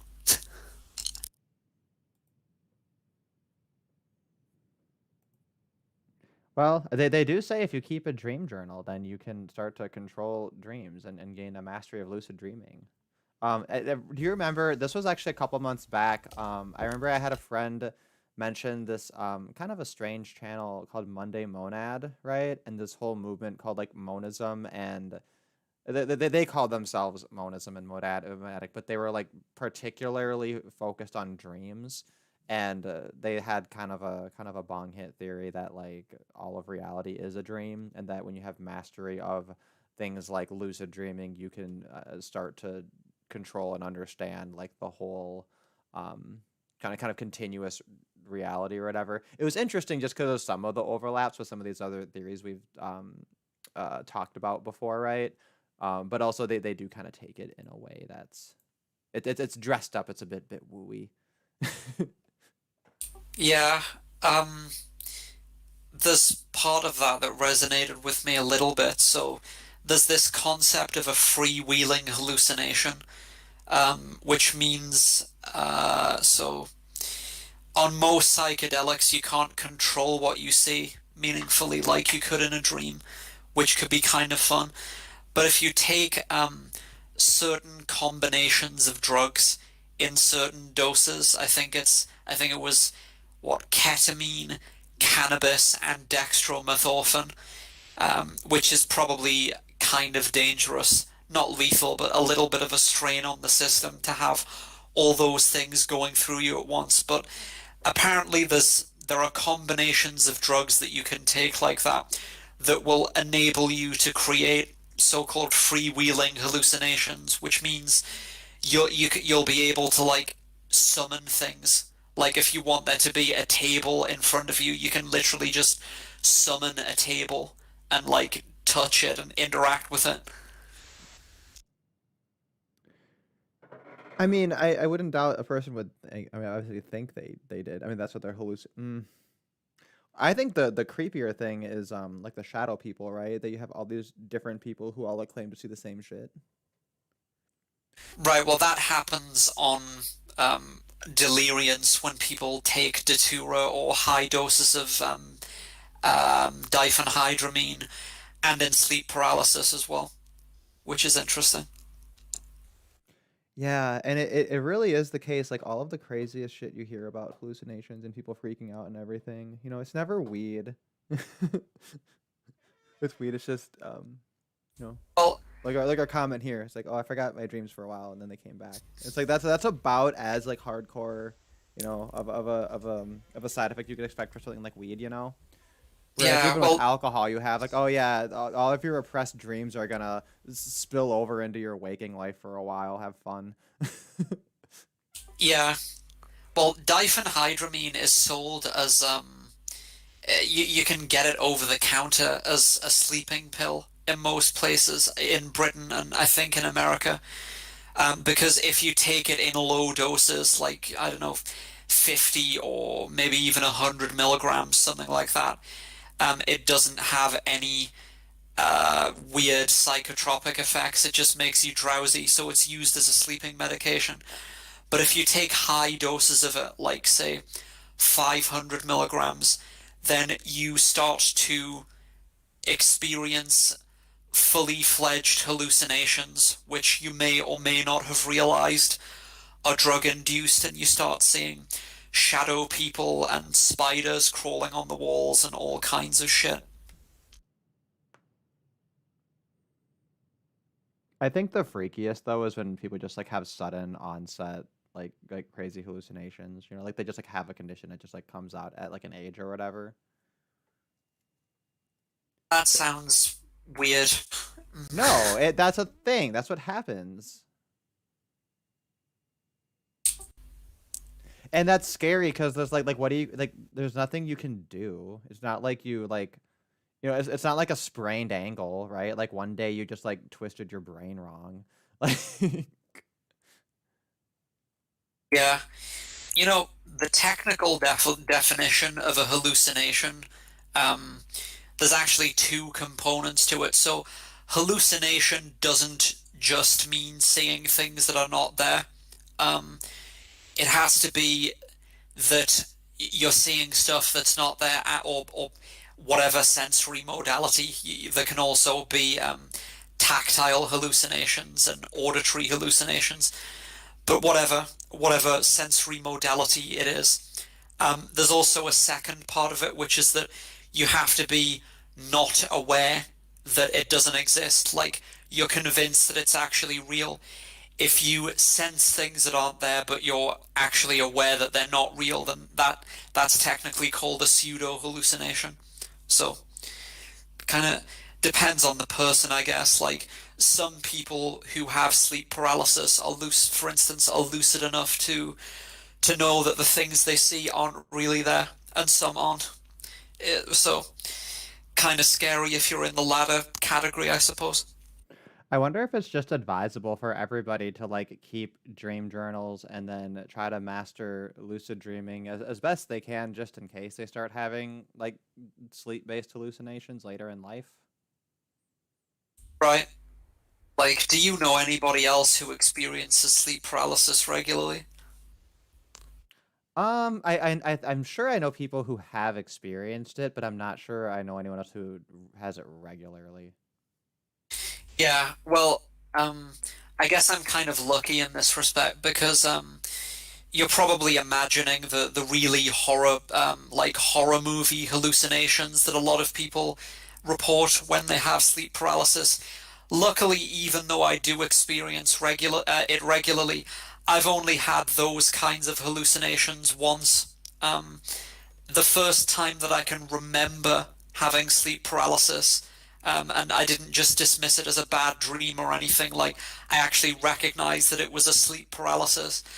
I had the shadow person hallucination, but that's the only time that's happened. There are three different categories of hallucination that people can experience in sleep paralysis. One of them is that where they have the feeling of an intruder in the room. It's usually some kind of a shadow person.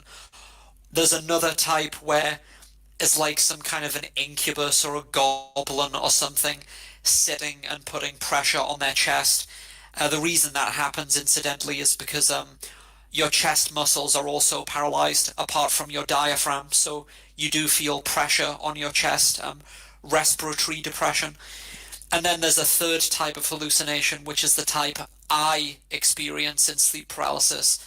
The overwhelming majority of the time, apart from that one time, like I said, which is vestibular motor hallucinations, which is quite interesting. It's basically out of body experiences and hallucinated movement. Like you might actually. So what happens to me sometimes is that I might be able to.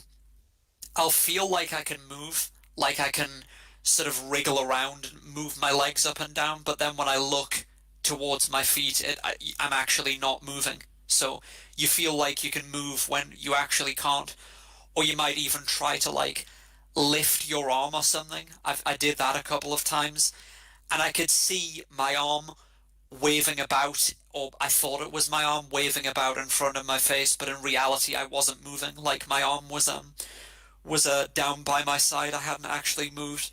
And then you can also have out of body experiences, which I've had a couple of times, like drifting across the room and shit, which is, weird, but it's a lot easier to deal with than the scary hallucinations. Yeah, the worst I have is where you wake up and you don't quite realize that you're out of a dream and you're trying to do whatever it is you were last doing in the dream. Like maybe you're trying to like put water in a cup or something, right?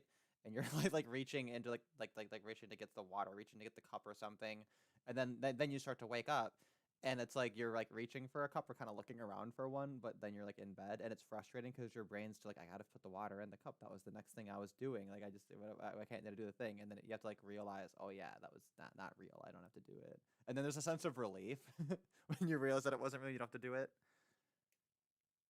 and then you get to go back to Yeah, sleep now because the thing that you had to do. Oh yeah, that was just the thing I don't have to do. Actually, I have to do nothing right now but sleep. That's great. yeah.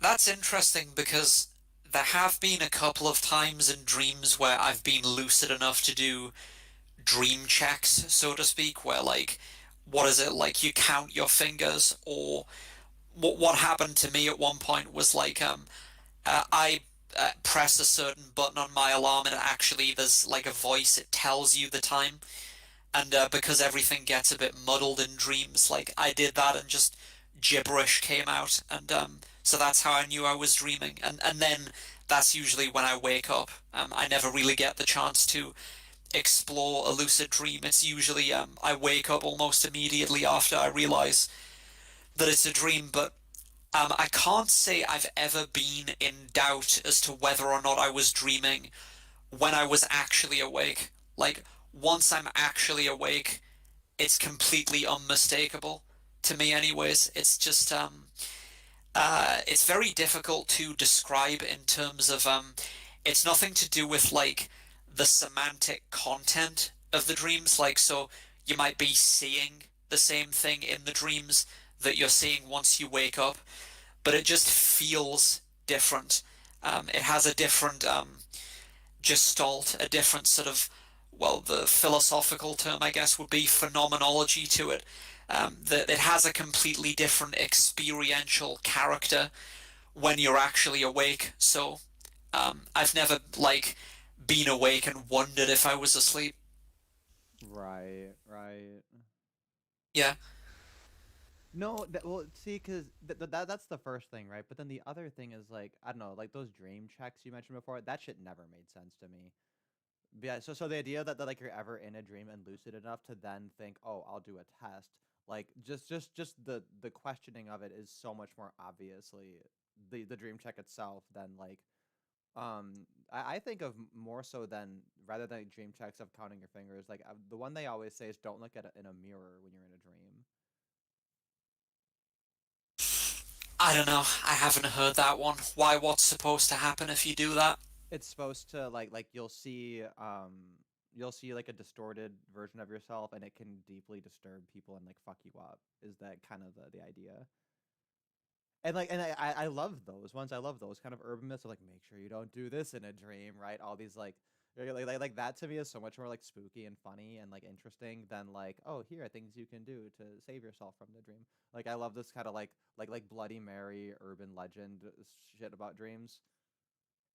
Like if you walk under a ladder in a dream, it's 170 years bad luck instead of just 7 or whatever. Like I'm gonna just make shit up now.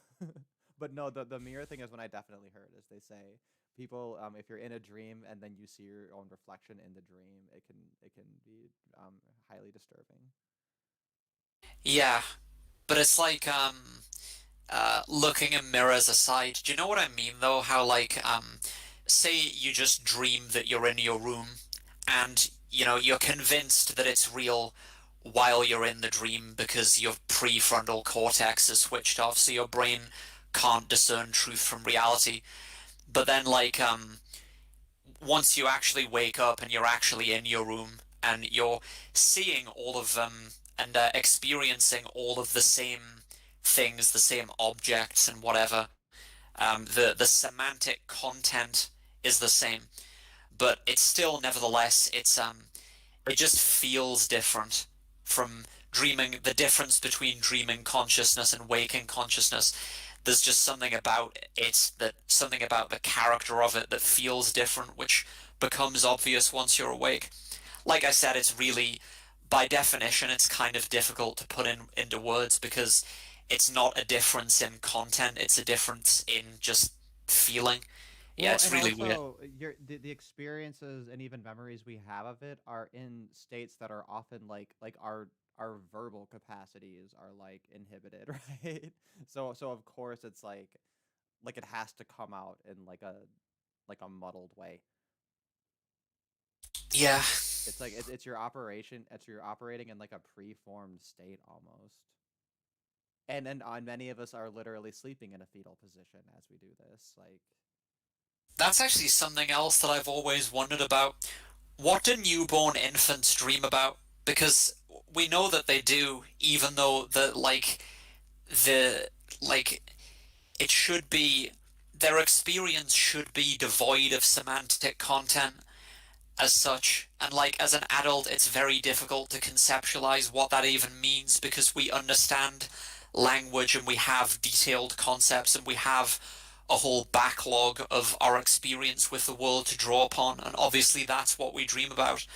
But for a baby, or even I guess for like a fetus in the womb, that isn't present. But we know that they do dream.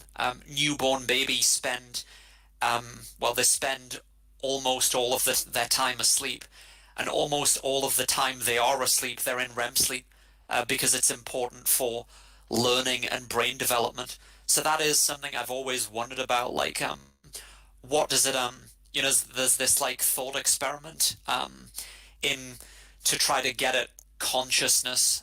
It's like, what does it feel like to be a bat? Is there something that it's like to be a bat? And if there is, that's how you know that it's conscious. Well, I wonder about newborn babies in the same way. Like, what's it like to be a dreaming baby or a dreaming fetus? Because I don't have any dude, memories of it, of course. that would make an awesome premise for a video game. It's like you're in a fetal dream, right? You're just like a little fetus, kind of like in its fetal position, kind of floating around, right? And it Yeah, can but what start off. even, like, do you understand, like, the mystery I'm trying to get at? Like, what even is that? What would it consist in? It's a mystery. No, and there's no way to know. There's not even a way to like our only mediums for trying to like non-verbally convey it is like a movie, and that's visual oral, and that's like not formed yet. So so yeah, it is like totally like it's like an unanswerable question. Dark, yeah. But but you could do it. But you could kind of it'd be a crude symbolic stand-in for the idea. which is where it would start off like very dark, obviously, right? And then it starts off with like very like lines, right? And keeping stuff within lines, and then like shapes are introduced, and then they add color, right? And then basically it could be like as the fetus is doing its like puzzle based floaty watery dream abstract gamey thing with like a fetus in it, so it's like weird, so it can be kind of offish. And then it gains characteristics, and then the end of the game is the baby's born. And then like it could just be like as you reach checkpoints in the game, they randomly assign characteristics physically to the baby, so that when you get your randomized baby at the end, or I guess you could New Game Plus and then have your genetically perfect baby of your choice if that's your jam. Because I think I could just see that being a cosmetic thing, just to kind of make the ending fun, but mostly being a puzzle game. And like the puzzles would just have increasing complexity of introducing things in like a minimalist way, or by the end, I think they're starting to see stuff form or whatever. But then of course it could have this aesthetic of being like in utero, right? So it could look a little bit kind of like what's that game again? Agony, Anguish, or whatever, where they're in hell, because I don't know, like the inside of like a living creature looks pretty hellish and kind of gross and stuff. So it could be like this dark thing that's like growing in colors and in lines and everything. And then eventually the lines like are starting to kind of form shapes that are like uterine and everything. And then you're starting to see the colors of the inside of a human body. And then you should go into the light, and that's the end. I think that'd make a great indie game. I think I should send a fucking email. Yeah, do I still sound okay? Is my connection still okay? Okay, so I actually did adjust the audio because I realized that my mic, because my headphones are so loud, I think my mic does pick up a little bit of it, which is probably your audio sounds tinny like to begin with, but then I think when it gets refed through my microphone, that slight echo would make it even worse. So that's why I decreased the volume a little bit for both of us, which I think is fine. So sorry, that was just a really like long way of saying I think we're good. Yeah. So I just thought of like another thought experiment as well. Is like Wait, there's before we go there though, quick question. How would an okay. infant dream compare? Wait. Infant dream versus fetal dream. That's a huge distinction, first of all. We can't miss that. But then secondly, what about animal dreams? I guess they're all distinct, right? Because like the first question is what sensory apparatus and like qualia interpreting stuff do they have, right? And that's why the fetus is so interesting, because it has like none of that. I mean, not none of that, but like it's very limited. Whereas an animal, it's like I don't know, maybe it's colorblind.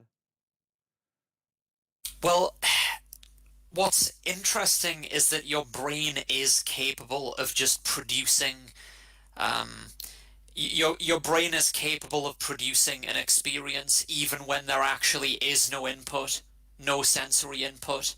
And that's what dreaming is. Your brain just generates its own content, whereas in normal waking consciousness, the qualia, so sort of the raw character of your experience maps onto sensory data that your brain is then converting into a world simulation.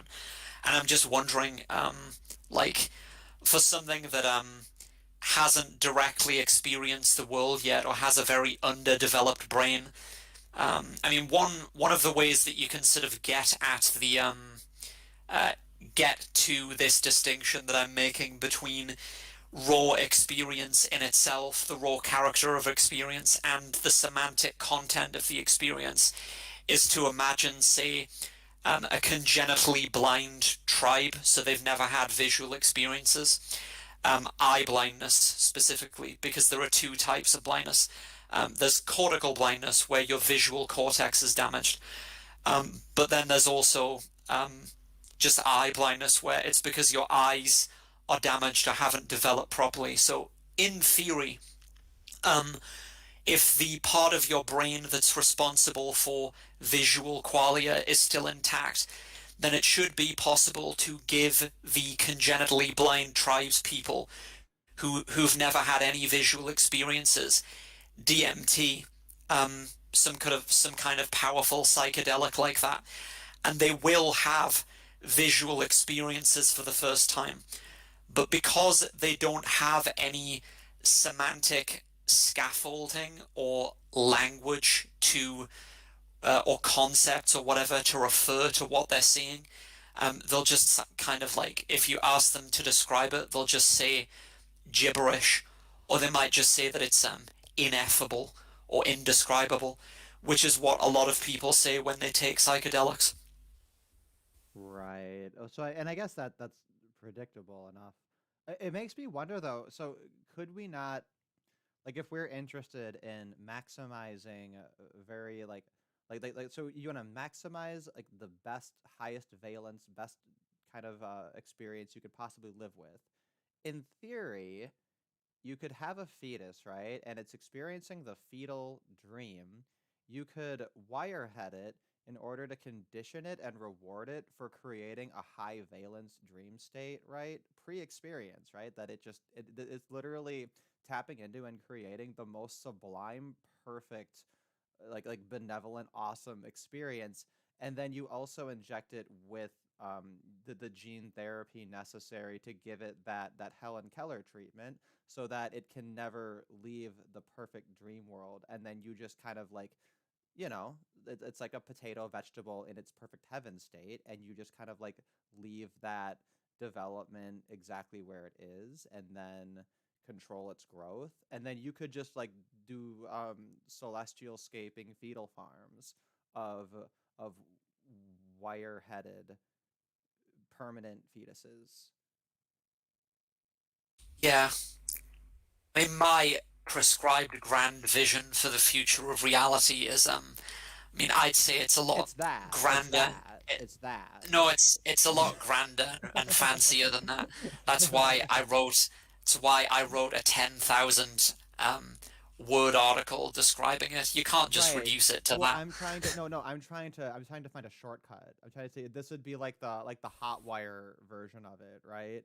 Like can we just like quickly do a hot wire skip to the kind of like in Candyland, right? When you land on that right space, then it cuts off like a third of the fucking board. So if you're playing Candyland Cutthroat, you just scoop within turn 3 if you haven't hit that rainbow bridge in the early stages. Right. Yeah, that's interesting. Holy Someone. shit, dude! Candyland has strategy. I just cracked the code. I'm the greatest Candyland player of all time because I cracked the fucking code. I know how to play Candyland with slight skill and slight strategy. I'm a marginally better Candyland player than any other fucking person on the world. Also, anybody who is here and listen to this stream also now has the one Candyland strat, which is if your goal is to win as many games as possible, then you should always scoop if you miss the Rainbow Bridge shortcut in the beginning. Sorry, I got excited about that. So let's get back onto the um if an Yeah, organism it's doesn't fine. have higher order abstract capabilities, could dreams represent an attempt by the organism's brain to achieve understanding or higher concepts? Maybe. I mean, it could be moving in that direction, right? But like, or are we biased in calling our like very human constructs that are complex, like calling those higher, whereas like, you know, maybe they have like a different direction. Like if you had highly advanced abstract thought in like a wolf species, would their styles of logic and reasoning be like radically different with their own systems and everything? Or would the differences not really make a difference, right? Like you could just find ways to make all the theories compatible anyway. But also, like, just because something is tending towards achieving that, does that mean that they that necessarily want it? Or right? It's not really like a willful attempt.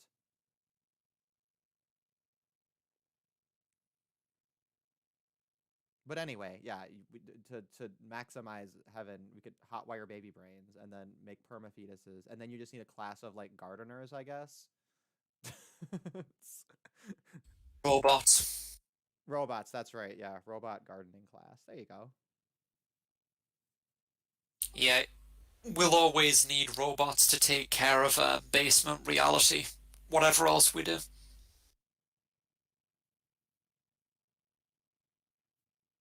Yeah, general rule. Robots on the basement.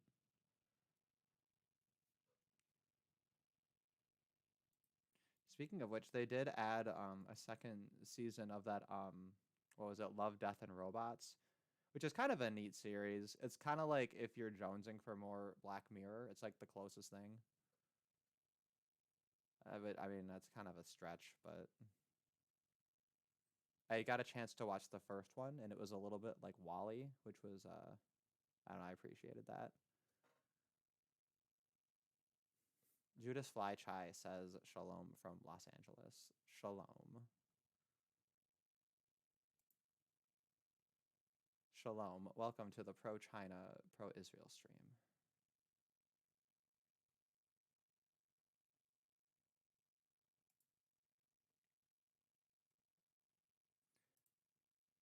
I kind of ran out of topics here. I really stopped paying attention to news shit for a long time.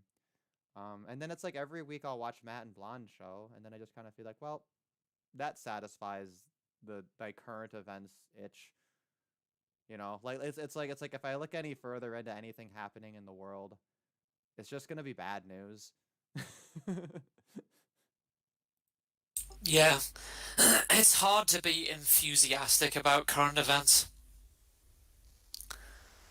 Oh, there is this So, one. Maybe let's make this maybe our last topic before kind of winding it down, hitting the 2 hour mark, and I think that's usually my comfortable goal. I think I just want to take a break and probably cap off this stream, but then I might hang out in my voice chat and I don't know, play video games or whatever. yeah, that's cool. I should probably go outside though. It's very lovely outside. We finally have our proper spring. Winter Yeah. got its last. It got like 3 rounds of a final fuck you of like a fake bait and switch So, pretending that the winter ended. you mentioned that you were starting a new job. I was meaning to ask this ages ago, even though it's a bit of an odd question, of course, but have you been looksmaxing? Not to please women, obviously, but just for all of the social benefits, because people respect you more and so on, and it'll, improve your chances in interviews and this and that. Those are all potential benefits of looksmaxing.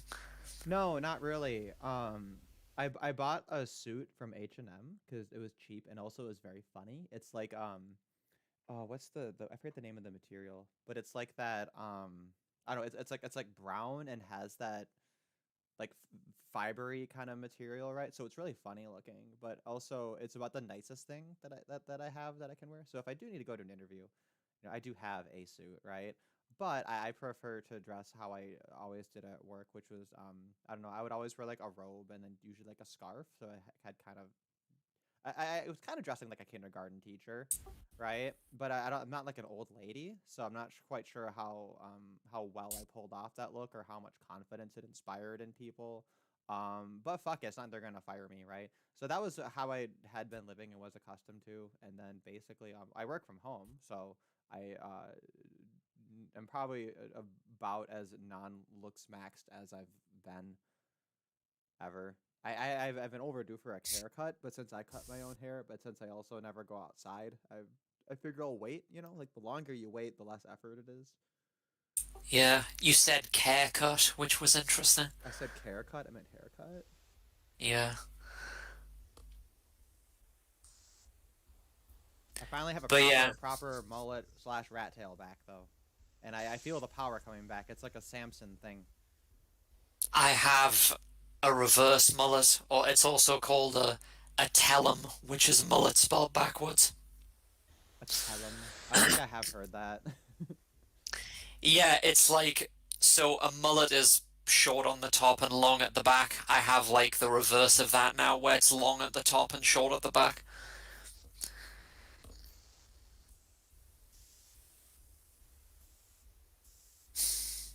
Kind of. It's popular with some emos, I guess, although I don't really look like an emo. I think that the have you heard about the Matt Gaetz controversies that have been going on all year? Kind of off and on. Uh, no. There were allegations, basically. There were allegations against him. And like the allegations were fishy, but then also the way that him and his team dealt with it was also fishy. So the whole thing was just really weird. But I don't really give a shit about the sex trafficking. That's whatever. Um, So who's Matt Gaetz? so he's a Republican congressman from Florida. Oh, And he's one of these like rising conservative ink types, and just you can tell by his face. definitely the physiognomy gets its its due credit here. What Yeah, there's a few fringe it's theories that are underappreciated, including the lesbian conspiracy theory, as well as physiognomy is a lot more valid than people want to say. And whenever we it's see that evidence, we do give it its due credit. it's physiognomy, by the way. Physiognomy is physiognomy a different Yeah. word, or did I just make that up? No, that doesn't exist. Oh, we could coin it. Coin it. That could be a website. That could be a. It does. It could be It does like it has a G in it, so it looks like it's physiognomy or physiognomy, but it's silent, so it's just physiognomy. Oh, I see. Well, that's kind of the funny thing. This doesn't apply to me because I don't read, but like when people who read a lot of books tend to like pronounce words wrong, which is it's a really like silly irony, right? Because it's like people who are very book smart, who love to read, who are very erudite, they'll just like pronounce shit wrong all the time because they don't listen or talk to people. They're because they're reading it. I love that. And if I see a word that I don't recognize when I'm reading or I don't know how to pronounce it, I always look it up. So Yeah, and when you say look I it don't up, you usually don't mean have that. yeah, no, but you don't just go to the dictionary and then find the pronunciation there. You go to the etymology and you find the Latin roots and you follow it from the fucking Stone Age through to now. I'm joking, but I'm half Oh joking. right, sorry. I'm half joking. Yeah. I don't know if okay. It So then, it reminds me. It reminds me of something actually. Now that you've mentioned that, it's very frustrating. And oh Jesus, what the fuck is wrong with my voice? This always happens when I've been streaming for a couple of hours that my voice gets all croaky. Okay, so um, it's frustrating when normies ask you how or why you know something. Because the answer is always the same to that question. The answer is simply, I was curious about it, so I went to Google and I looked it up. Pretty self-explanatory. It's just an irony that and what it's just like it's this is a result of just their incredible lack of curiosity. Basically, that's why they asked that question. And I've always just been tempted to turn it around on them and ask them, like, why do they know so much about celebrity culture? These, stupid reality TV stars and all that shit. Why do you know that? There's always the temptation to say that we have this just incredible library of knowledge, the internet at our fingertips 24/7, and nobody uses it. And if somebody does use it to read stuff, to find books, to learn about interesting topics, there's this like people will actually ask you why you know things as if there's something wrong with it. It's pretty embarrassing. yeah, I mean, I can see it kind of depends on the topic, right? There are like some things that are sufficiently like esoteric that you'd be like, why do you know that? Like that's kind of funny and weird. And I guess like typically, if it's a very specialized, specialized knowledge, right? The assumption would always be, oh, you must have had some reason to study that in particular, especially if it's like related to like a profession or whatever. But I also feel like I don't know. Like the nature of the kind of things that like people just look up because they're curious, I think it's going to disproportionately fall within the realm of like politics, philosophy, stuff like that. It's not going to be like baking or anything that's like very very normie friendly and that kind of like common denominator of stuff that you can talk to just about anyone about, or like cats. Like no one will ever ask you like why did you learn this about cats or anything. Maybe that's not the best example, but Yeah. you know what I mean? Actually, if The situation you're describing, it's like it's obviously to me it feels particular to a subject matter that's either like I guess humanities, like humanities, but not like anything that's gonna be culturally ingrained in like a practice or a discipline or like an artisanal thing. Yeah. So that might be part of it. But the other thing too, I do want to say there's a huge difference, a big difference. Not to say that you implied there was not such a difference, but people who follow like celebrity gossip culture versus like internet local kind of culture, right? I feel like the super like weird, offish, crazy, like over the top drama that you can find, through Kiwi Farms or stuff like that. It's like it's such a more satisfying and different and like more wild and like intellectually stimulating sort of a beast compared to like whatever the Kardashians are up to. Like there's like a clear like dumb normie tier of like stupid, petty, like low I guess low entertainment drama, right? There's one tier that's like for normal people. That's the kind of shit you'd see in a tabloid. But then there is like some pretty wild, pretty thoroughly, undeniably entertaining, off the wall fucking shit too that you can find. That's much more esoteric. Sure. God, it'd be fucking wild to see a tabloid that was all based on like internet personalities and shit. I guess the closest we saw to that was everybody freaking out over Jessica Yaniv.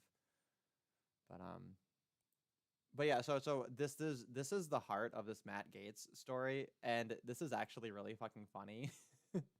So he says, "I'm being falsely accused of exchanging money for naughty favors. Yet Congress has reinstituted a process that legalizes the corrupt act of exchanging money for favors through earmarks, and everybody knows that that's the corruption." I think this is fantastic. Like, this is a Hello Base Department moment. I love like somebody just to have the fucking audacity while they're being like investigated and accused of like sex trafficking. They're just like, okay, but let's talk about the real corruption, earmarks. And I may or may not be a sex trafficking freak. Jury's out, right? But you know that this is corrupt, right? I love it. Yeah, that's funny. So of course the conservatives are, I wish for once the conservatives would just circle the wagon around like a fucking statement like that.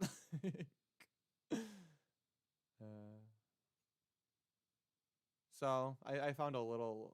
I mean, I don't have any hope for Matt Gaetz. Just he has a funny moment here, so I'll stand him in that context because it's a hot take. But yeah, there's gotta be.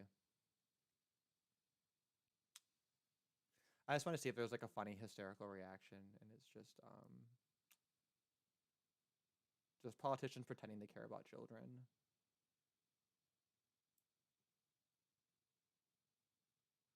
Oh yeah, and then this Liz Cheney character keeps popping up, which is like just fucking shocks me that you can have the last name Cheney and like people still vote for you and you still have a serious career in politics, but whatever. I've remembered a specific context where this thing of people asking you why you know something came up. It was back when I was in school, and I was talking to, so this is the most recent time I can remember it happening. I was having a conversation with someone about sex education, I guess. I think it was in the context of some kind of academic discussion or debate that we were having in class. And I pointed out that people wildly underestimate the failure rate of the most common forms of contraception at preventing pregnancy. So I think for condoms, male condoms alone, over a 2-year period, the failure rate is 4%. So that is for I think it's out of 25 couples over 2 years, 1 in every 25 couples at the average sex having rate, I guess, over a 2-year period will result in a pregnancy even with the use of condoms. And, somebody asked me why I knew that. And, I said, well, because it seemed like useful information. So I looked it up. I just Googled it. It was as easy as that. And there was something else as well, like the idea that condoms confer immunity to STIs, and I was talking about, well, no, there are all kinds of STIs that condoms don't really protect against, and again, people were looking at me as if I was a lunatic for knowing these things. So, I mean, I guess that tells you a lot about the the health of the typical normie, the sexual health of the average normie. Yeah, man, like the sex education that I had at the Lutheran school was pretty fucking wild. Like they did their whole thing about what was it? They talked about nuclear families and how gay marriage will like lead to the end of the human race, quote unquote, if you really think about it. And stuff like that. Like I mean, that at least sounds interesting. Was a lot more yeah. interesting.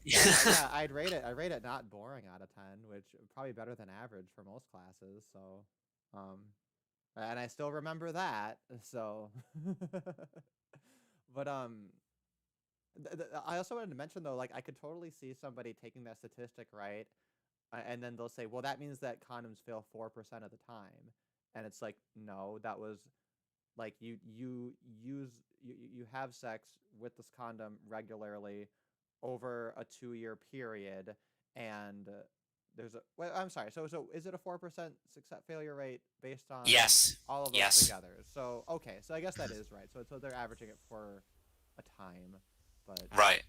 But as if, over a longer duration of time, then obviously the probability just goes up and up and up. And I also mentioned, so I can't remember how this was actually quantified, but that's with 100% perfect use. So over 2 years, the 4% failure rate, that's with 100% perfect use, which apparently almost nobody achieves. So the practical real world probability with most people being kind of retards is obviously a lot higher than 4%. And 4% is already way higher, I'd imagine, than most people would expect. It's, 1 in 25. So that alone is information that's worthy of being mentioned, I guess, in a discussion of sex education. But well, practically, it's the odds are even worse than that. yeah, but I just look at so you have that as your one method, and then you add birth control being 99% effective. That means that of that 4%, and let's just be generous and double it, right? Let's say so our retard premium is we're gonna double it, right? So we have 8% failure rate, and then you have the birth control 99% effective, which means you've got is it a 0.8% of a chance, or no, it'd be 8%. It'd be 0.08% chance of getting pregnant. Yeah, I think I looked. I actually did the That's cal. birth control plus sloppy condom use is a 0.08% of an unplanned pregnancy. So I did some kind of a calculation for perfect condom use combined with perfect birth control pill use over the same period of time, 2 years, and then the odds go down to something like 1 in 2,500. But yeah, most people are sloppier than that. It's so just if there's another sort of interesting debate that I was not having, but just paying attention to. Sargon weighed in on this, like the idea of non-procreative incest and whether or not it's ethical, right? And so uh, one of the I agree. I things, just want to say I agree with Sargon's position that it depends on the age of the child. right? That was a But joke. okay, I thought that was pretty yeah. funny. But no, we're talking about like we're talking about Yeah, I non-procreative know. Yeah, incest between adults. So what Sargon was saying is that he was effectively saying, so taking into account birth control, the idea, I guess, is that once you've taken that into account, it's difficult to morally object to it. And he was saying we don't need to refer to some sort of fact in the world to derive our morality. We can derive our morality just from, he didn't use this word exactly, but he just said our disgust towards incest is reason enough to for it to be classified as immoral. And what I was thinking that's was, such a cop-out position. I hate that. yeah, well, what I was thinking was, you know, the as far as contraception goes, I think there's a false premise in there, the idea that contraception is perfect or that most people use it perfectly. I think there is obviously a significant failure rate with most people's behavior, and with that in mind, you just the actual real world failure rate and taking into account just human fallibility, it probably isn't worth the risk of allowing incestual relationships even with contraception.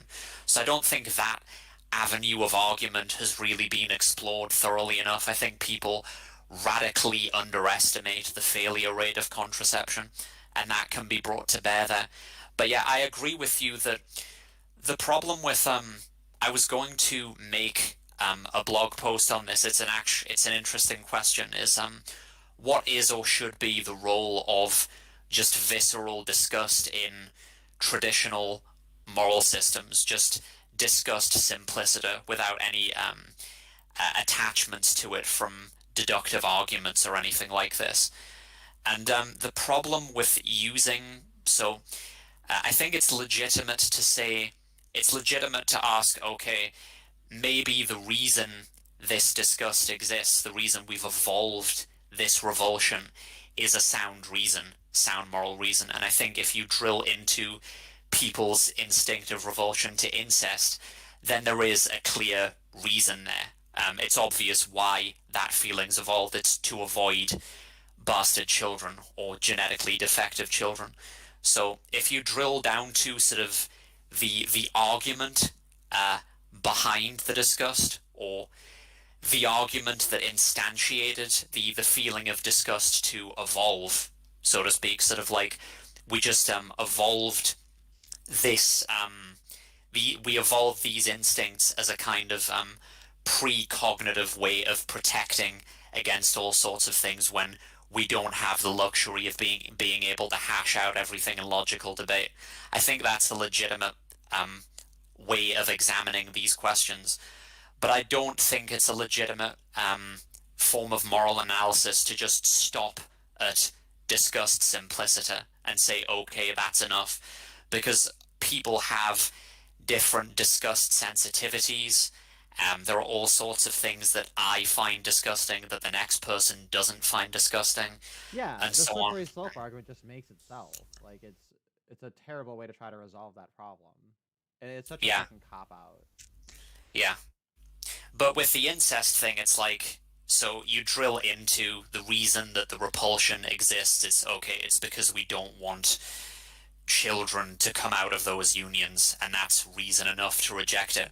And I guess I'm prepared to bite the bullet on that, I don't know, I guess in some extreme circumstance where the chances of a child happening are really infinitesimal, like 1 in 100,000 or 1 in a million or something, then I'm okay with biting the bullet on that and saying that it's okay. But, well, yeah, so. Right.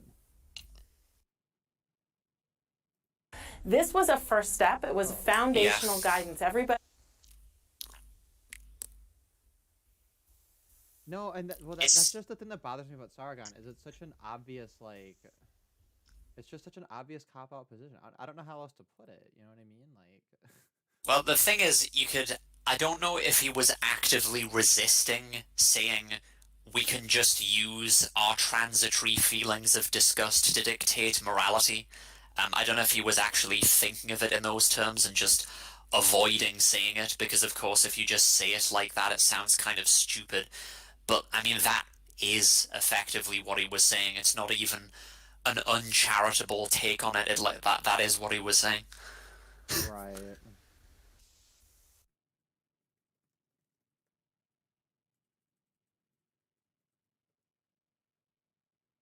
It's weird. It's like, out of the 4 major areas in philosophy, I guess, there's metaphysics, epistemology, ethics, and logic. I guess I've devoted most time to metaphysics and ethics, not so much epistemology or logic. I'm not really interested in those two for the most part.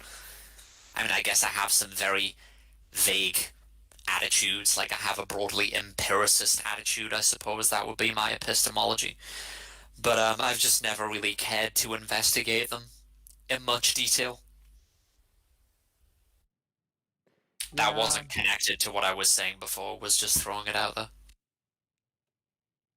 it's a little bit of like a Mexican standoff between the three branches, though, because you kind of need all of them. Full. Well, There's yeah, full. depending on how. I mean, you could package logic into epistemology, right? You could do what metaphysics, Yeah. epistemology, ethics as your triad, and then logic becomes like the rationalist leg of it, next to empiricism, in most people's kind of conception of it. And then in terms of like the commonly accepted like history of philosophy, usually that terminology gives people a lay of the land, right? But then of course there's all kinds of great reasons to reject that. um, but yeah, so I always thought logic kind of made the most sense, and I always liked the idea that, if that's your starting point and you work through that, you have like probably the most secure of the foundations. But then, of course, logic itself had its not really revisions, right? But like new approaches that ended up being more efficient. Which some people will look at that and then say, "Oh, look, logic got corrected, therefore logic is bullshit." And it's like clearly it invoked logic and justified itself, right? Like the fact that a new logic was able to come in and trump the other one is actually a testament to it, right? But Yeah. you know, I mean, um, I studied propositional logic a little bit, which came from the Stoics, I believe, as opposed to Aristotelian logic, which I guess is a slightly different it's tradition, but it's mostly the same. You always start by learning Aristotelian logic, and then they show you how there was that slight variation based on like the one type of thing that is proven invalid, right? But it's so niche that there's absolutely no reason to not start with the Aristotelian move towards it, right? Um, yeah. I found that the study of informal logic, it tends to be the thing that's a little bit more immediately useful to people. And to me, like I the idea that you break down the structure of their argument and then prove the validity or invalidity and then demonstrate that they're wrong that way, right? Uh, to me, it's just always so intuitively obvious if something's illogical that you just point it out. And the process of dressing it up and doing it in that formal way, like if you know the terminology and then have a little bit of practice that it's fresh in your mind, it unfolds kind of easily. It's not hard, but like a lot of people are under this idea, this like this delusion that that's how you determine if things are illogical in real time, and I don't find that very compelling. I don't believe that people study propositional logic and then are able to in real time isomorphize that into the variables and then see, okay, what is the structure? Okay, here's my P versus T table, and oh, it's number 3, and that one is invalid, right? Like people don't do that. You do it on a pencil and paper test, and if you have time and you're visually looking at it, you can see how it lines up in that way. And it's cool to see that it always checks out and works, but like just when you look at it in plain language, you already know if it's going to end up being valid or invalid. But Yeah, I like mean, you talked about creating or using logic as a foundation, but I don't see how you can do otherwise. At least certain laws of logic just seems like any program or system that's designed to understand the world just has to assume certain laws of logic to just get off the bench to actually go anywhere. Like for instance, I don't know, the validity of modus ponens, if P then Q, P therefore Q, which is basically just the law of non-contradiction stated a slightly different way. It doesn't seem like you can get anywhere at all without that, without just assuming it, because you'd have to assume it to even attempt to disprove it. right, exactly. They're going to call the self-detonating argument, and Yeah. some Al- people don't accept Although, that, but I find it to yeah, be I was pretty I was useful. gonna I was gonna say, have you heard of dialetheism? No.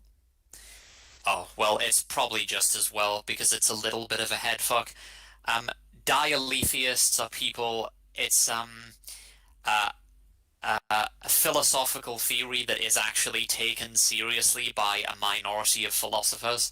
It's people who deny the law of non-contradiction. That is, they think it's possible for there to be true contradictions. And obviously that's just a head fuck to most people, including me, because it's just so difficult to conceive of what it could mean for there to be a contradiction that's true. Right. I was advised that you were way too loud, it turns out, but nobody else commented on that, which means it doesn't bother anyone. So Right. that's the most important thing. But I do yeah, see I this think in it here was for dialetheism. Maybe I'll add this to a thing to kind of look into. But yeah, I'll yeah. have to do a little bit more. There's that. It couldn't hurt me to do a little bit more book reading. I mean, Stanford There's Encyclopedia of Philosophy this is pretty quote. cool. Yeah, that's my go-to more or less when I don't understand something. But yeah, there's this quote from Cicero, and Descartes said something very similar as well. It's something like, "There's nothing so absurd that it hasn't been said seriously by some philosopher." Yeah. And dialetheism always makes me think of that. Well, you know what this is? Dialetheism. This is very similar to Duvid's multiple truth hypothesis. Although I might say this is probably not the strongest iteration of it. I'd probably argue that whatever he's pimping might have more utility. Because I don't know if he literally maintains multiple contradictory truths, but rather that it's like a hypothetical way of approaching things, where you allow for multiple different alternatives that can be contradictory because you're not sure which one it is, right? That's my most recent interpretation of it, right? This is just straight up like A and not A are both true. Now eat a bag of dicks, and that's what the universe is shaped like. That's what all this text Yeah. says. I just read it. Did you go to the Wikipedia page or something? No, the SCP. Oh, right, that makes sense. More sense. Yeah. All right. Well, I'll go ahead and toss this in my little timestamps here. I kind of didn't do as good of a job keeping track of it, but I have a few timestamps and I feel good about that. All right. Well, I think I'm gonna wrap up the stream here because I'm kind of running out of steam and I feel like taking a break. Yeah. I need to get a gamer chair or something, but it's nice to have another stream again. I'll have to more carefully read the new version of your article there, but I included it in the description here. And I timestamped that around 40 minutes in the stream we were discussing that, so that's at least in there. Maybe here's the problem. I think maybe it needs to be in like the Spinoza style, right? Where every single stupid ass thing is like its own proposition, right? And you go like, okay, here's a premise, and then it's like, now wait, you can read the next thing, but first this, like, how do we feel about this? Agree, disagree? Is this a point of departure? No. Okay, you agreed. All right, now here's the next premise, right? Right? And they literally, like, Spinoza, he numbered every single proposition and then, like, would cite the other propositions to justify each conclusion for the next ones, right? And that was his entire writing style. And of course, that's the fun thing you do is you teach a modern or I guess history of philosophy or modern philosophy class, right? And as soon as like you have anyone who's decides they don't agree 100% with everything Spinoza has to say, they say, all right, well, you're going to have to let us know which particular numbered premises you took issue with, because there's got to be at least one. So which one is it? You know, he planted like 500 little flags in this section here. Which ones did you have a problem with? Right. Yeah. But people don't like doing that gonna because it's obviously a little tedious. But Yeah. sometimes. Yeah, the thing is, I enjoy writing because I can express my thoughts way more eloquently and completely on the written page. It's not that I can't speak off the cuff at all. It's just that I tend to ramble and lack cogency a bit, which I kind of did on this stream, but I hope I said at least some things that were interesting. No, and don't worry about it. And of course, everybody is a little bit, more tightly edited when they're, literally scripted and edited, right? So I think that's not a realistic standard. Yeah, I also have this impulse to be as exhaustive as possible. I don't know if it's like a habit that I picked up from university, but just like, yeah, I'm literally going to lay out every single thought that I've ever had about this in a 10,000 fucking hell, word blog post. I kind of have that impulse, I guess, to write a lot. Do Right. you ever get that? Um, it's hard to say. I guess I don't, not in particular to write. I like to I like to kind of like list and draft and T-chart and flowchart things. Yeah. Yeah. All So right. do you want Well, to? I'm Yeah. gonna go ahead and wrap this one up. Nice to see some familiar faces, and I'll try to be streaming a little bit more regularly because I think it's good. Yeah. And everybody, keep it easy. Mm. Okay, now let's see. What's the order? I need to click. First I click this one.